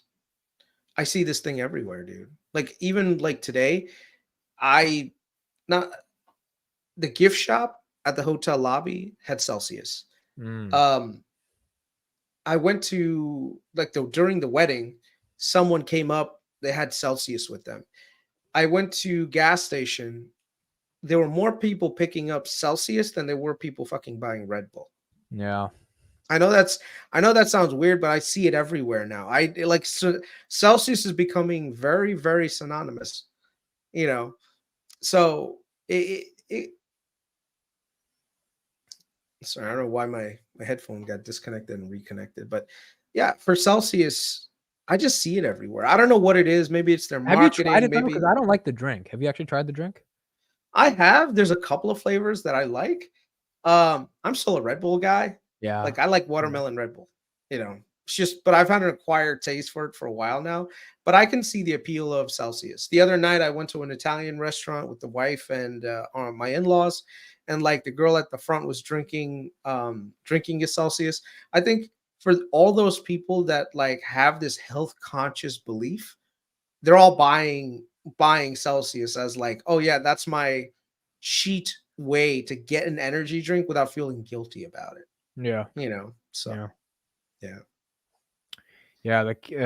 Namir says at Stanford, the kids are all about Celsius. Dude, I tried drinking it. I didn't like it, but it doesn't matter what I like because if a lot of people are drinking it, and a lot of people might like it, you know? Yeah. Matt says, for me, I like Celsius because it doesn't have artificial and it's healthier than the others. It is healthier. That's the thing. I think that's why people like it. The taste is just whatever, you know? Yeah. Yeah, no, I like I said, it's something that I'm keeping my eye on. For some reason, I always feel like, oh, it's a little too overvalued, blah blah blah. But I think the valuations actually come down since I guess the death of I think it's their founder, and so Really? the prices have actually come down. Yeah, you haven't Did he seen the die price? because he was drinking too much Celsius? No, he was old. He was like in his late 80s or something. I was like, 'cause that's not good marketing at all. Yeah, it's like no, the guy who founded Celsius died drinking a Celsius. So Dude, no. like you know that like the Red Bulls and Monster, they're not good for us technically. No, right? no. Like, So they're horrible for us.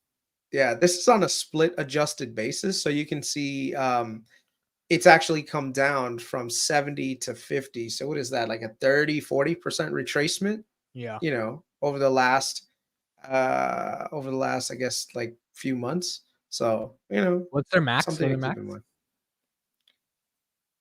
Their all-time high was here in September, where they actually got to $67. But remember, this is split adjusted. Yeah, So, yeah. you know, since then they're down a little bit. But dude, look at their financials, man.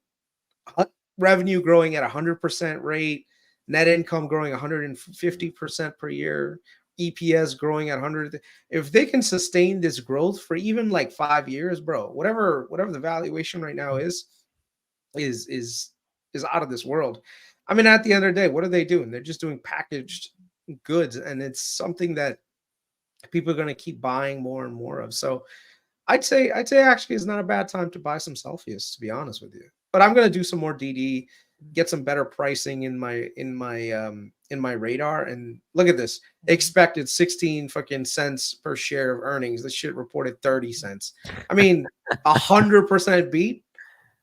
You know, so and this could be this could be like the beginning of these guys as well. I mean, look at Monster Energy, right? Look at what happened to Monster. If these guys could replicate half the success of Monster, bro, we're very, very early in the Celsius story. So let me just let's look at their cash flow. Yeah, go ahead. sorry, go ahead. No, go ahead. Good. No.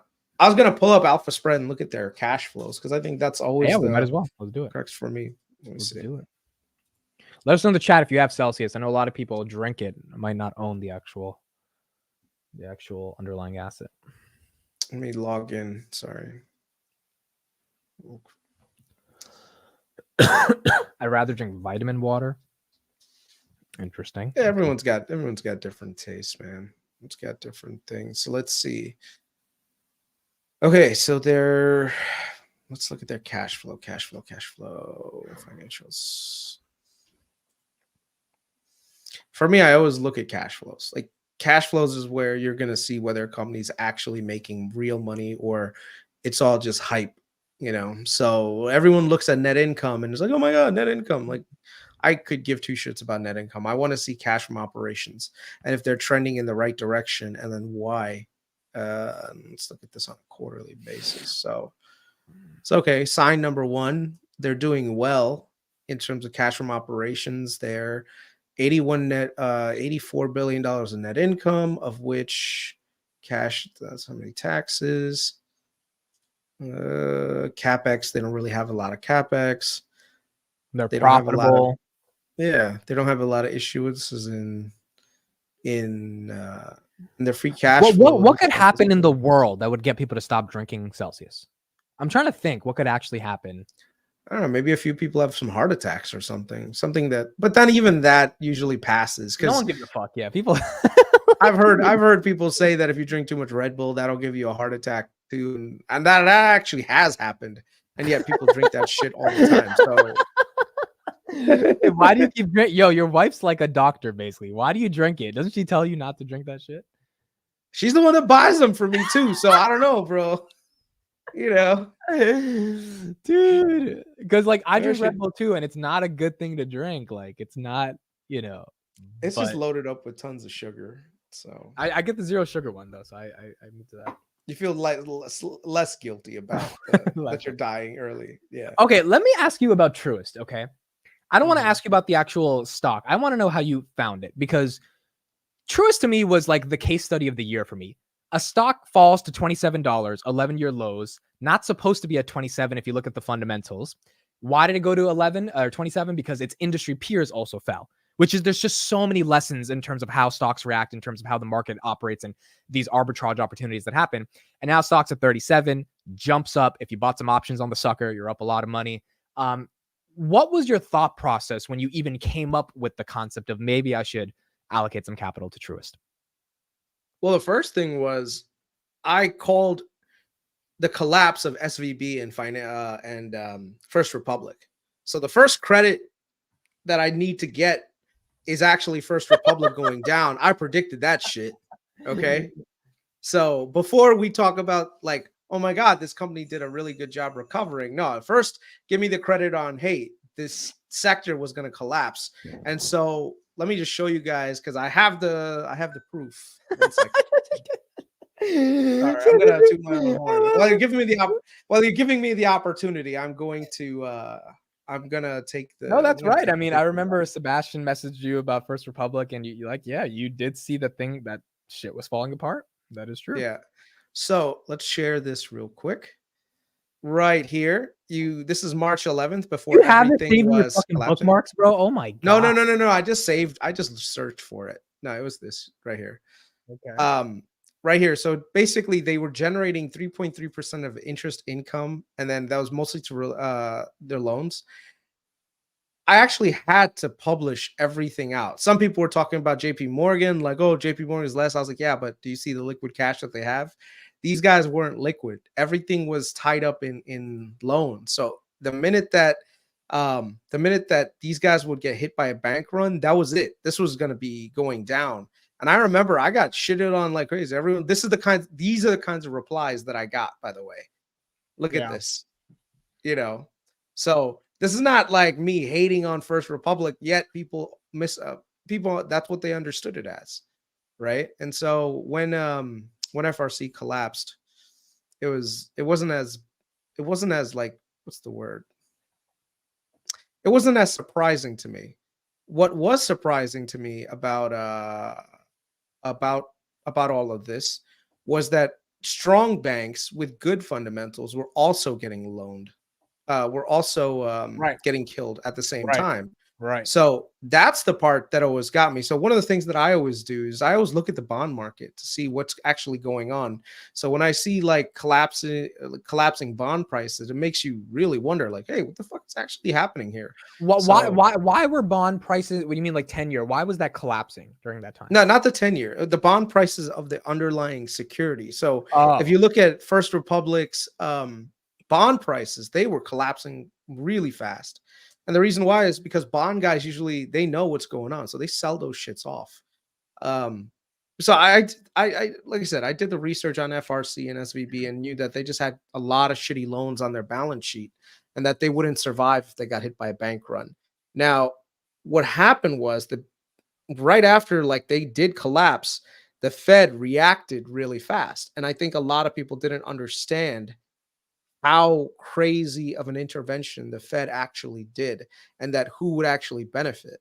And that's when, remember, I messaged you and Carlos and said, get your asses on a Zoom with me right away. Let's talk about Truist, Right. because they're a super regional. They're not going anywhere. Their cash flows are a lot more durable. They don't have nearly the amount of exposure to all these bad loans that these guys okay, do. I want to say, Yeah. what were you thinking when you made us get on that Zoom call? Because in your head, what I'm thinking is, holy shit, I found a gold mine, and no one fucking knows it's a gold mine, but they're eventually going to find out. And when they find out, I'm going to sell the gold to them because they're going to find out later than me. Like, is that the type of light bulb that went off in your head, and you were like, I need to attack? Yeah. That was pretty much it. I was just like, how come no one is seeing this? Why am I the only one seeing this right now? I need to talk to somebody to figure this out and like see if you guys would at least take a look. So that's why I spent a good amount of time with you guys, just showing you like all the DD behind it. And so I'm glad that you got in. I mean, should have sold in the summer and then rebought back in like I did. That would have set you up real nice. Yeah. But the point was, it was a very easy play to make. So, Yeah. It's so interesting because I think those opportunities are what makes someone get addicted to the markets. Fine. Like, okay, so when you found that opportunity, did you think I'm stupid? I'm the crazy one because I'm betting on a stock that's this low? What do Or you did mean? you, like when you saw Truist at 27, you were thinking of buying it. Did you feel like maybe I'm an idiot because I'm buying it when it just got sold off like 50%? You always feel like an idiot when you buy something that's going down.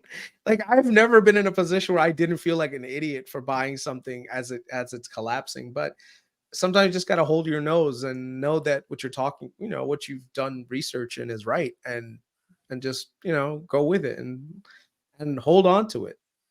Yeah. So, yeah. It was exciting. It was an exciting time, and I think it was cool. It was one of the things where I really learned about the markets because of Truist. Yeah. How many are you still holding your Truist position? Nice. Okay. Someone's gonna have a really good 2024. If it keeps doing what it needs to do, I mean, it's doing well, man. And like that's just crazy to me. Like seeing that on my screen. That's why I'm so grateful to you. I'm like, you don't know what you don't know until you know it. And like it takes time and research to learn it. But when you can buy something on Monday and then 2 Mondays later it's up 20%, you made 20% on your money already. It's and obviously volatile, all that stuff. But like because you found the opportunity before everyone else did. That's hard to do. And I feel like either you do it in stocks or you do it in real estate. But with real estate, you need so much upfront capital, right? Yeah. With stocks, you only need 5-10 grand to start making a little bit of money to get the confidence to feel you can take some bigger bets. And then keep going. Is that why you never got into real estate? You just needed too much capital to get started, to flip stuff? I just don't enjoy real estate. It's just not me. Like there's just too much legwork that you have to do to get the whole property thing done. You have to go through underwriting. You have to do this, that, and the other thing.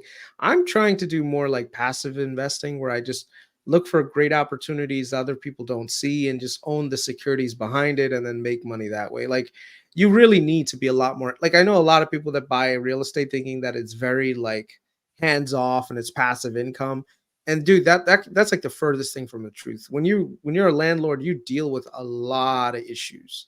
And so some people can deal with it, some people can't. Like me, I just don't work well with someone calling me in the middle of the night saying my toilet won't flush. Right. I need to figure out and I need to solve it.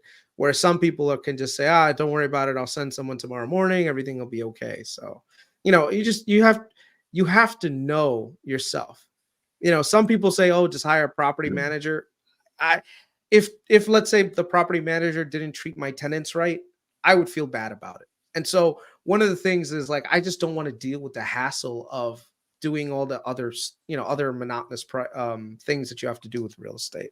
That's not to say that I wouldn't mind owning real estate, but the vehicle that I would like to own a real estate is something like a REIT rather than physical real estate that I have to basically be responsible You for. love being behind a screen, analyzing a company, and then making an informed decision from that perspective. Like that's Yeah. really where your juice is, even if it's a REIT. Yeah, exactly. Tomas says, hi guys, just wanted to wish you Merry Christmas and thank you for all you are doing for the community. I'm going back to sleep. Thank you, Tomas, for waking up to take a piss, checking YouTube, seeing we're live, typing in this chat, going back to take a piss, and then going to bed. We appreciate it. I'll give you guys some I don't want to say financial advice. Financial advice is the wrong word, but I'll tell you a sector that's really worth looking at. Okay, I'm gonna go take a piss. You talk. I'll be back in 2 minutes. Okay. So the one sector I think no one is necessarily talking about so much on YouTube, but can provide a lot of great alpha in the next 5 years is actually cell phone tower REITs. I know American Tower, Crown Castle, and SBA, great companies, strong cash flows. They're going to do very well. You know, it's like the most obvious play to me, but I don't know. People don't necessarily know about them. Everywhere I drive, I see these things going up all over the place. They're just sitting there collecting rent. They don't have any maintenance really. They're just towers in the sky, just generating money. So if there was ever a time where you wanted to get into investing in cell phone tower REITs, right now is the time to do it. So 3 companies: American Tower, number 1 pick; number 2, Crown Castle; and number 3, SBA Communications. So, yep. Yeah. SBA is a little bit different, Luke Francis, than AMT and CCI, because SBA is actually, are there margins in telecom REITs? Yes, there's huge margins in telecom REITs. Telecom REITs have actually outperformed the S&P 500 cumulatively for the last 10 years. So if you had just bought AMT for the last 10 years, you would have actually made more money than the S&P 500. So, yeah. So cell phone tower REITs is what you're excited about. Yeah. Yeah. See, this is why I like you. You find this shit that no one's looking at, and there's just alpha waiting if you're right on this. Are you and Amit retired already? No. Amit is nowhere near retiring. Kris is very close, but I could physically retire, but mentally I'd never retire. It's going to take a long time before I'm like, you know what? I'm hanging up the hat. I'm not doing this shit anymore. There will be a day, though. You could invest if you could dedicate 100% of your energy, a 9 to 5, to investing. You could do that, right? You have enough capital to get away with that. And I could, yeah. So why wouldn't you? Isn't that more fun than working your day job? No. A couple of reasons. Number one, I don't think investing is necessarily that hard. So most of the time I would just be like twiddling my thumbs anyway. You know, like I already have my basket of, I've got my like stable of horses that I've picked for the next 5 to 10 years, you know, and now all I have to do is just buy those companies, do the due diligence, and just chill, you know, and just collect the money at the end of the golden road. You don't have to like constantly buy and sell, but there are times where there's opportunities that you should take, and then there are times where you have to take the opportunity and sell and get the hell out and just wait for that market to pull back and then buy in again, you know. So yeah. Kris, how do I sign up for your Patreon? I'll put the link in the chat. Yeah. Let me put Patreon, Kris Patel.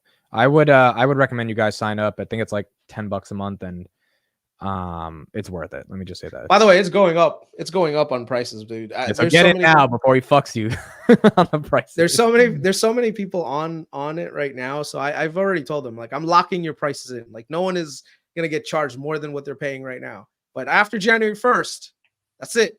Everyone, the prices are going up by a lot. And I'm not backtracking, because I'd rather keep the community smaller but more focused than the other way around. So, you know, we'll see. Yeah, dude, like 10,000 people in a Patreon is not as valuable as like 500 that are actually, you know, engaged. Yeah. But yeah, cell phone tower REITs are a great place to be. I mean, I'll show you guys, like I said, I mean, this is one of those things when it comes to investing that you don't necessarily need a lot of knowledge about, but look at this company, right? American Tower. American Tower owns cell phone towers all across the planet. Okay. If you look at American Tower, if you did nothing but just buy American Tower, cell phone, like this REIT, right? We all knew cell phones were going to be a big deal, right? You knew cell phones were going to be a big deal in the year 2000, 2005, 2006. So everyone always says, "Oh my God, you should have bought Apple. Apple would have made you really rich. You could have bought American Tower." They were trading at $1.20 split adjusted at the time, and now they're trading at $215. So imagine buying something for $1. Well, in 2002 it was like 75 cents, and right now that same security is $215. That's a 200x, and this is just on the stock price. Okay, not even the REITs that you could have collected. You know, the dividend payments you would have got. Look at this dividend history for American Tower going back. What they're doing? 3%? Huh? 3% yield?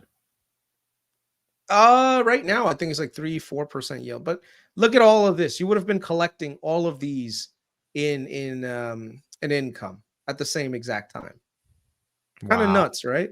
Yeah. Yeah. So right now it's a 3% yield, but the yield, the dividend just keeps growing and growing. So if you look at the business fundamentally, it's a very strong business, repeatable cash flows. It did take a dip recently, primarily because interest rates started to climb, but most of their debt is fixed. So, let's just take a look at this company, right? These are all the dividends that you could have been collecting, all the good stuff. Let's go to investor relations. Earnings. Let's go to their investor presentation. Dude, I love that every company has an IR page that has to be accessibly available. Like I was looking at Coinbase the other day. That's so cool that these companies just have to give out their numbers and we can dissect them. It's really dope. So here's an exercise that I was going to do with the Patreon members, but I'll do it with you guys and then I'll do it with the Patreon people next. Shout out to RLG for joining Kris's Patreon. Awesome stuff. Yeah. Man. Awesome stuff. Appreciate it, man. Thank you. So this right here, when you drive around, I think this is the exercise everyone should do. When you're driving around tomorrow, today, whatever, when you're driving around, you see these giant towers that are sitting around all over, like near the roads. All of these things are primarily owned by three main companies. Number one, American Tower. Number two, Crown Castle, and number three, SBA Communications. So those three companies pretty much own a tripleopoly of cell phone towers. It's very important to understand how this concept actually works. But essentially, the land itself is usually owned by an independent person like me, you, whoever can buy a piece of land. And these guys, essentially what they'll do is they'll lease it from you for like 50 years to 100 years and say, hey, we want to build a cell phone tower. Can we, and we'll pay you rent. Some people have actually made a killing on buying up land that eventually they contract to these guys and build it. Sometimes these companies actually buy the land outright as well. But essentially they rent the land, and then they build this giant pole, and it's connected to a small little data center thing right over here. So it's a communications uplink. So like usually it's connected by fiber optic lines going into it with some battery backups. And essentially now you have a broadcasting tower at the top. Let me just go to, damn it, I was trying to find a diagram if they had one over here. No, this is for their earnings. Damn it, man. So you can see here, this is all the location where it's covered, but right. You know what? Let me do Crown Castle, because Crown Castle has a better demonstration of how the business model works. Investor relations. Okay. Yeah, you've been talking about Crown Castle for a while. I remember this one too. Yeah. Sorry, give me 1 second. No, you're good. You're good. Crossroads, Merry Christmas. Thank you for being here. Merry Christmas to everyone who's here. Christmas is in 2 hours, folks. Got Christmas in 2 hours, which is pretty incredible. Okay, so you guys can see my screen, right? Yep. Okay. So these cell phone towers, this is what these companies own. They own just the tower itself. And what ends up happening is the cell phone companies, they own the radio equipment that projects out that cellular signal. So when you see these things right here, these giant towers, this is what the companies own, the REITs own. And every year they charge just a little bit of higher rent in order to rent out space. Some of these things have multiple carriers on them, so it's not like, oh, one cell phone tower just has AT&T, another cell phone tower has just Verizon. No, what happens is each one of these guys, they rent out a certain level. And these certain levels, if you look at some of these towers, some of them have 3 levels that generate a lot more revenue. Some of them only have 1, but essentially as the world becomes more and more and more connected, you're going to need a lot more of these towers. So every year, these guys would take their capital, buy more towers, build more towers, and slowly charge for those for the ability to put your radio signals on there. So if you look at right here, from the year 2000 going all the way to 2023, Crown Castle, the first revenue that it used to collect in the first year was around $238 million, right? In the year 2000. And the effective yield was like 3%. Now, the thing is, as time goes on, they keep adding more and more towers. So you can see here that the revenue has been going up, up, and up, up, up, and up. And now they're at $3.8 billion a year in revenue, right? The thing is, though, remember, the rest of these towers were already paid off a long time ago, right? But yet they're still generating rent on them. So you can see here that the yield just keeps growing higher and higher and higher, right? So if you think about how much the capital you've invested, this is the invested capital, and this is the yield, effective yield that you'll almost get like a on tech that company capital. that has fixed costs, right? To an extent. Yeah. Now, the problem that these guys ran into, and the reason why their stock went down so much over the last year or two, is because all the interest rates went up. So the thing is, in order to finance the construction of these towers, these companies usually take on debt in order to do that. So if you take on debt, you got to pay it. So everyone is like, oh my God, this company has so much debt, we need to sell it right away. But the thing is, they don't do math. And this is what I hate about people when they don't realize these guys, while interest rates were low, they actually converted a lot of their variable debt to fixed debt. So right now, all the debt that they have, not all, but about 86% of the debt is right now at 3.8%. So even if the Fed rose interest rates to 200%, it wouldn't impact their business that much, The other thing is they don't have any maturity walls. So if you look at this, you can see here that they don't have any debts in 2023 coming up. They have only about, 800 million in 2024, of which they can refinance very easily. Most of their debt is fixed, so there's not really any problem. The only part that they have variable debt on is in 2027, which I'm sure that they could probably refinance this, especially now with the interest rates starting to come down next year. These guys are going to make a killing again. So it's like I said, and they make money by like Verizon paying them. Who pays these guys? Everyone, Verizon, AT&T. Anytime you have a tower, you need to broadcast a signal, right? So multiple tenants are there. So if you see here, if you have 2 tenants, 3 tenants, you what do you mean by tenant. What do you mean by tenant? So cell phone companies, they are your tenant, right? So they put their radios on your tower. Does that make sense? Yeah, right. Now, so when I you connect have to 5G, I'm connecting to Verizon's tower. Right, and that would be one of their tenants that's on there. So if you look at like a cell phone tower like this one, you see how this one has 3 things here, 1, 2, and 3, right? That usually means that there's probably 3 tenants there, or 3 different things. So Verizon doesn't own the tower. Like they own some of them, not all of them. But very few. Most of the time, these guys are the ones that own the main towers. So and so what your bull case is that they've been their stock has been hit, or that 2024 there's going to be a catalyst for growth.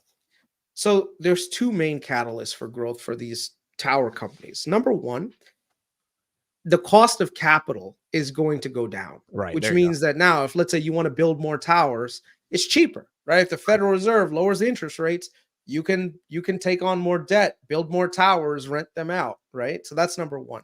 Number two, the transition to 5G, everything is moving to 5G, which means that 5G, the way that the signal gets projected out is that it's higher bandwidth, but requires more, like, basically you need to be closer to it in order to get the best possible signal. So if you think about like a 2G connection, it gets projected out. The tower could be like 5, 10, 15 miles away. With 5G, you need it to be somewhat closer. So you need more towers. Some of them, you need them to be in a little bit more inconspicuous space. Otherwise, you don't really want like cell phone towers everywhere. But the point is, you need more towers. Right. That is the route that we're going to for the next 5 to 10 years. So right now, there's huge levels of growth in something called fixed FWA, which is fixed wireless internet. So my thing is, as we transition into the 5G space, more towers are going to need to be built. These companies already have a business model that works. They have the scale in order to keep building out the infrastructure. And you have cell phone companies that are looking to make capital investments in this space. So all you got to do is, like I said, just sit back, relax, and collect the dividends. And the dividends are always growing at a pretty reasonable pace over the next 10, 15 years. So, and right now, because I was gonna say let's end the stream on this. Or you can finish your last sentence, then we'll end the stream. Go ahead, finish your last sentence. No, I mean, this is like a no-brainer. The other one is Verizon. Verizon's so oversold.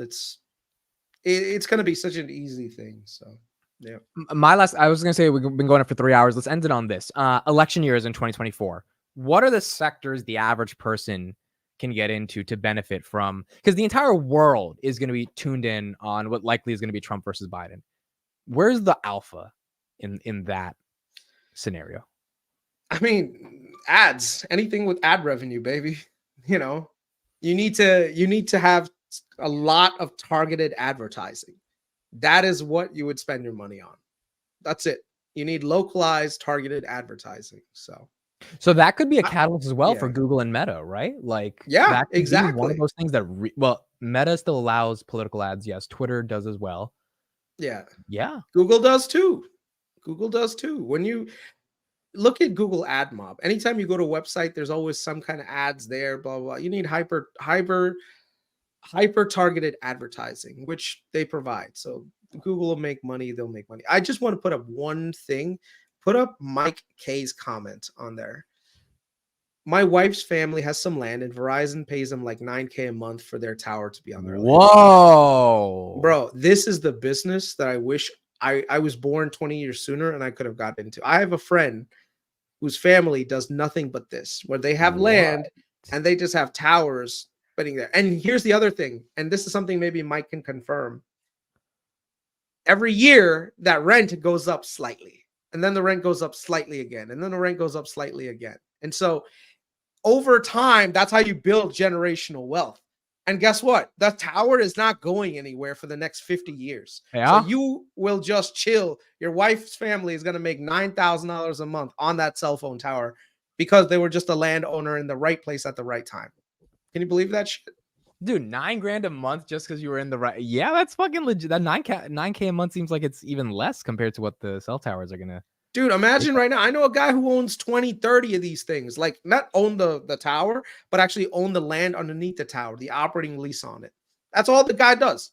He's a farmer, by the way. He just owns farmland, but the location where the tower is, it just works for the cell phone company. So that's where they put it. And they've got 3 tenants on top of it. So they're making bank, man. All right, I want to ask you a question about that in a second. First of all, VC, thank you for the $100 super chat, bro. It means the world. Appreciate how hard you guys work and running the channel. Don't judge a book by its cover, but a possible gold mine is APCX as a future fintech name. I will write that down because you sent 100. That definitely is worth a look, and me and Kris will give it a little bit of a look later. App payments tech. I'll take a look. Why not? APCX stock. It's $1.31. Year to date, it's down 45%. It's down 4 million % all time. It went public in 1999. How the fuck are they still alive? All right. Well, I gotta do some more research. Yeah, we gotta look at that one, BC. Thank you for this. Appreciate it, man. How come there's so much cash on their balance sheet? Hold on a Maybe second. that's with the App Tech Payments Corp. Dude, the stock is literally down 100% all time, but market cap 27 million. It is a small cap. 52-week high was $5. 52-week low is basically where it's at right now. Let me take a look at their balance sheet.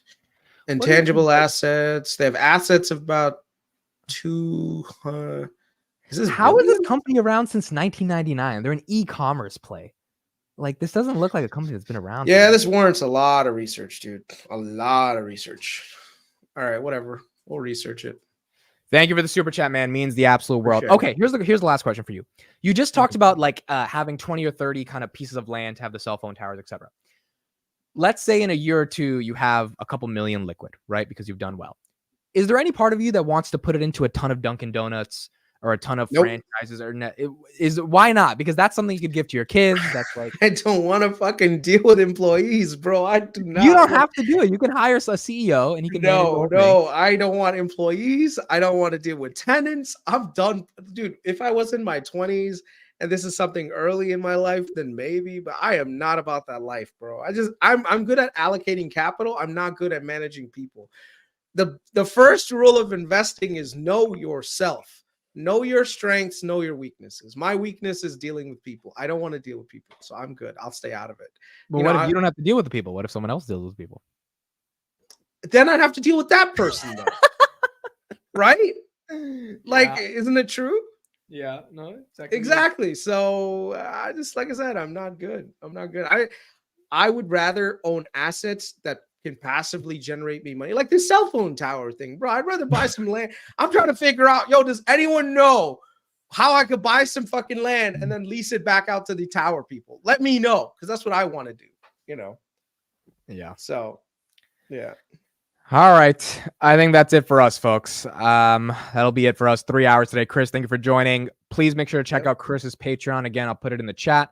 Don't want to sound salesy, but his prices are going up in January just because he's getting a lot of demand for it. So if you want to get in, you can get it now. Thank you for being here. By the way, I am 38. I am not 45. Don't add 7 years to my to my expiration date. Yeah, Kris is 38. Kris is the second younger because Vitaly and Carlos are 40. Steve is 41, and like Vitaly and Carlos are 46. They're older than Steve, and then you're 38. Yeah. So I think that's it for us. Have a Merry Christmas, everybody. Probably won't be live tomorrow. We'll be back in action on Tuesday, December 26th. Finance Junkies, Market Open, all that stuff. We'll keep going. And yeah, this was super fun. Have a good Christmas. Enjoy your holidays, everybody. And we will see you very soon. Take care. Bye, everyone. Have a good one. Good night. Later.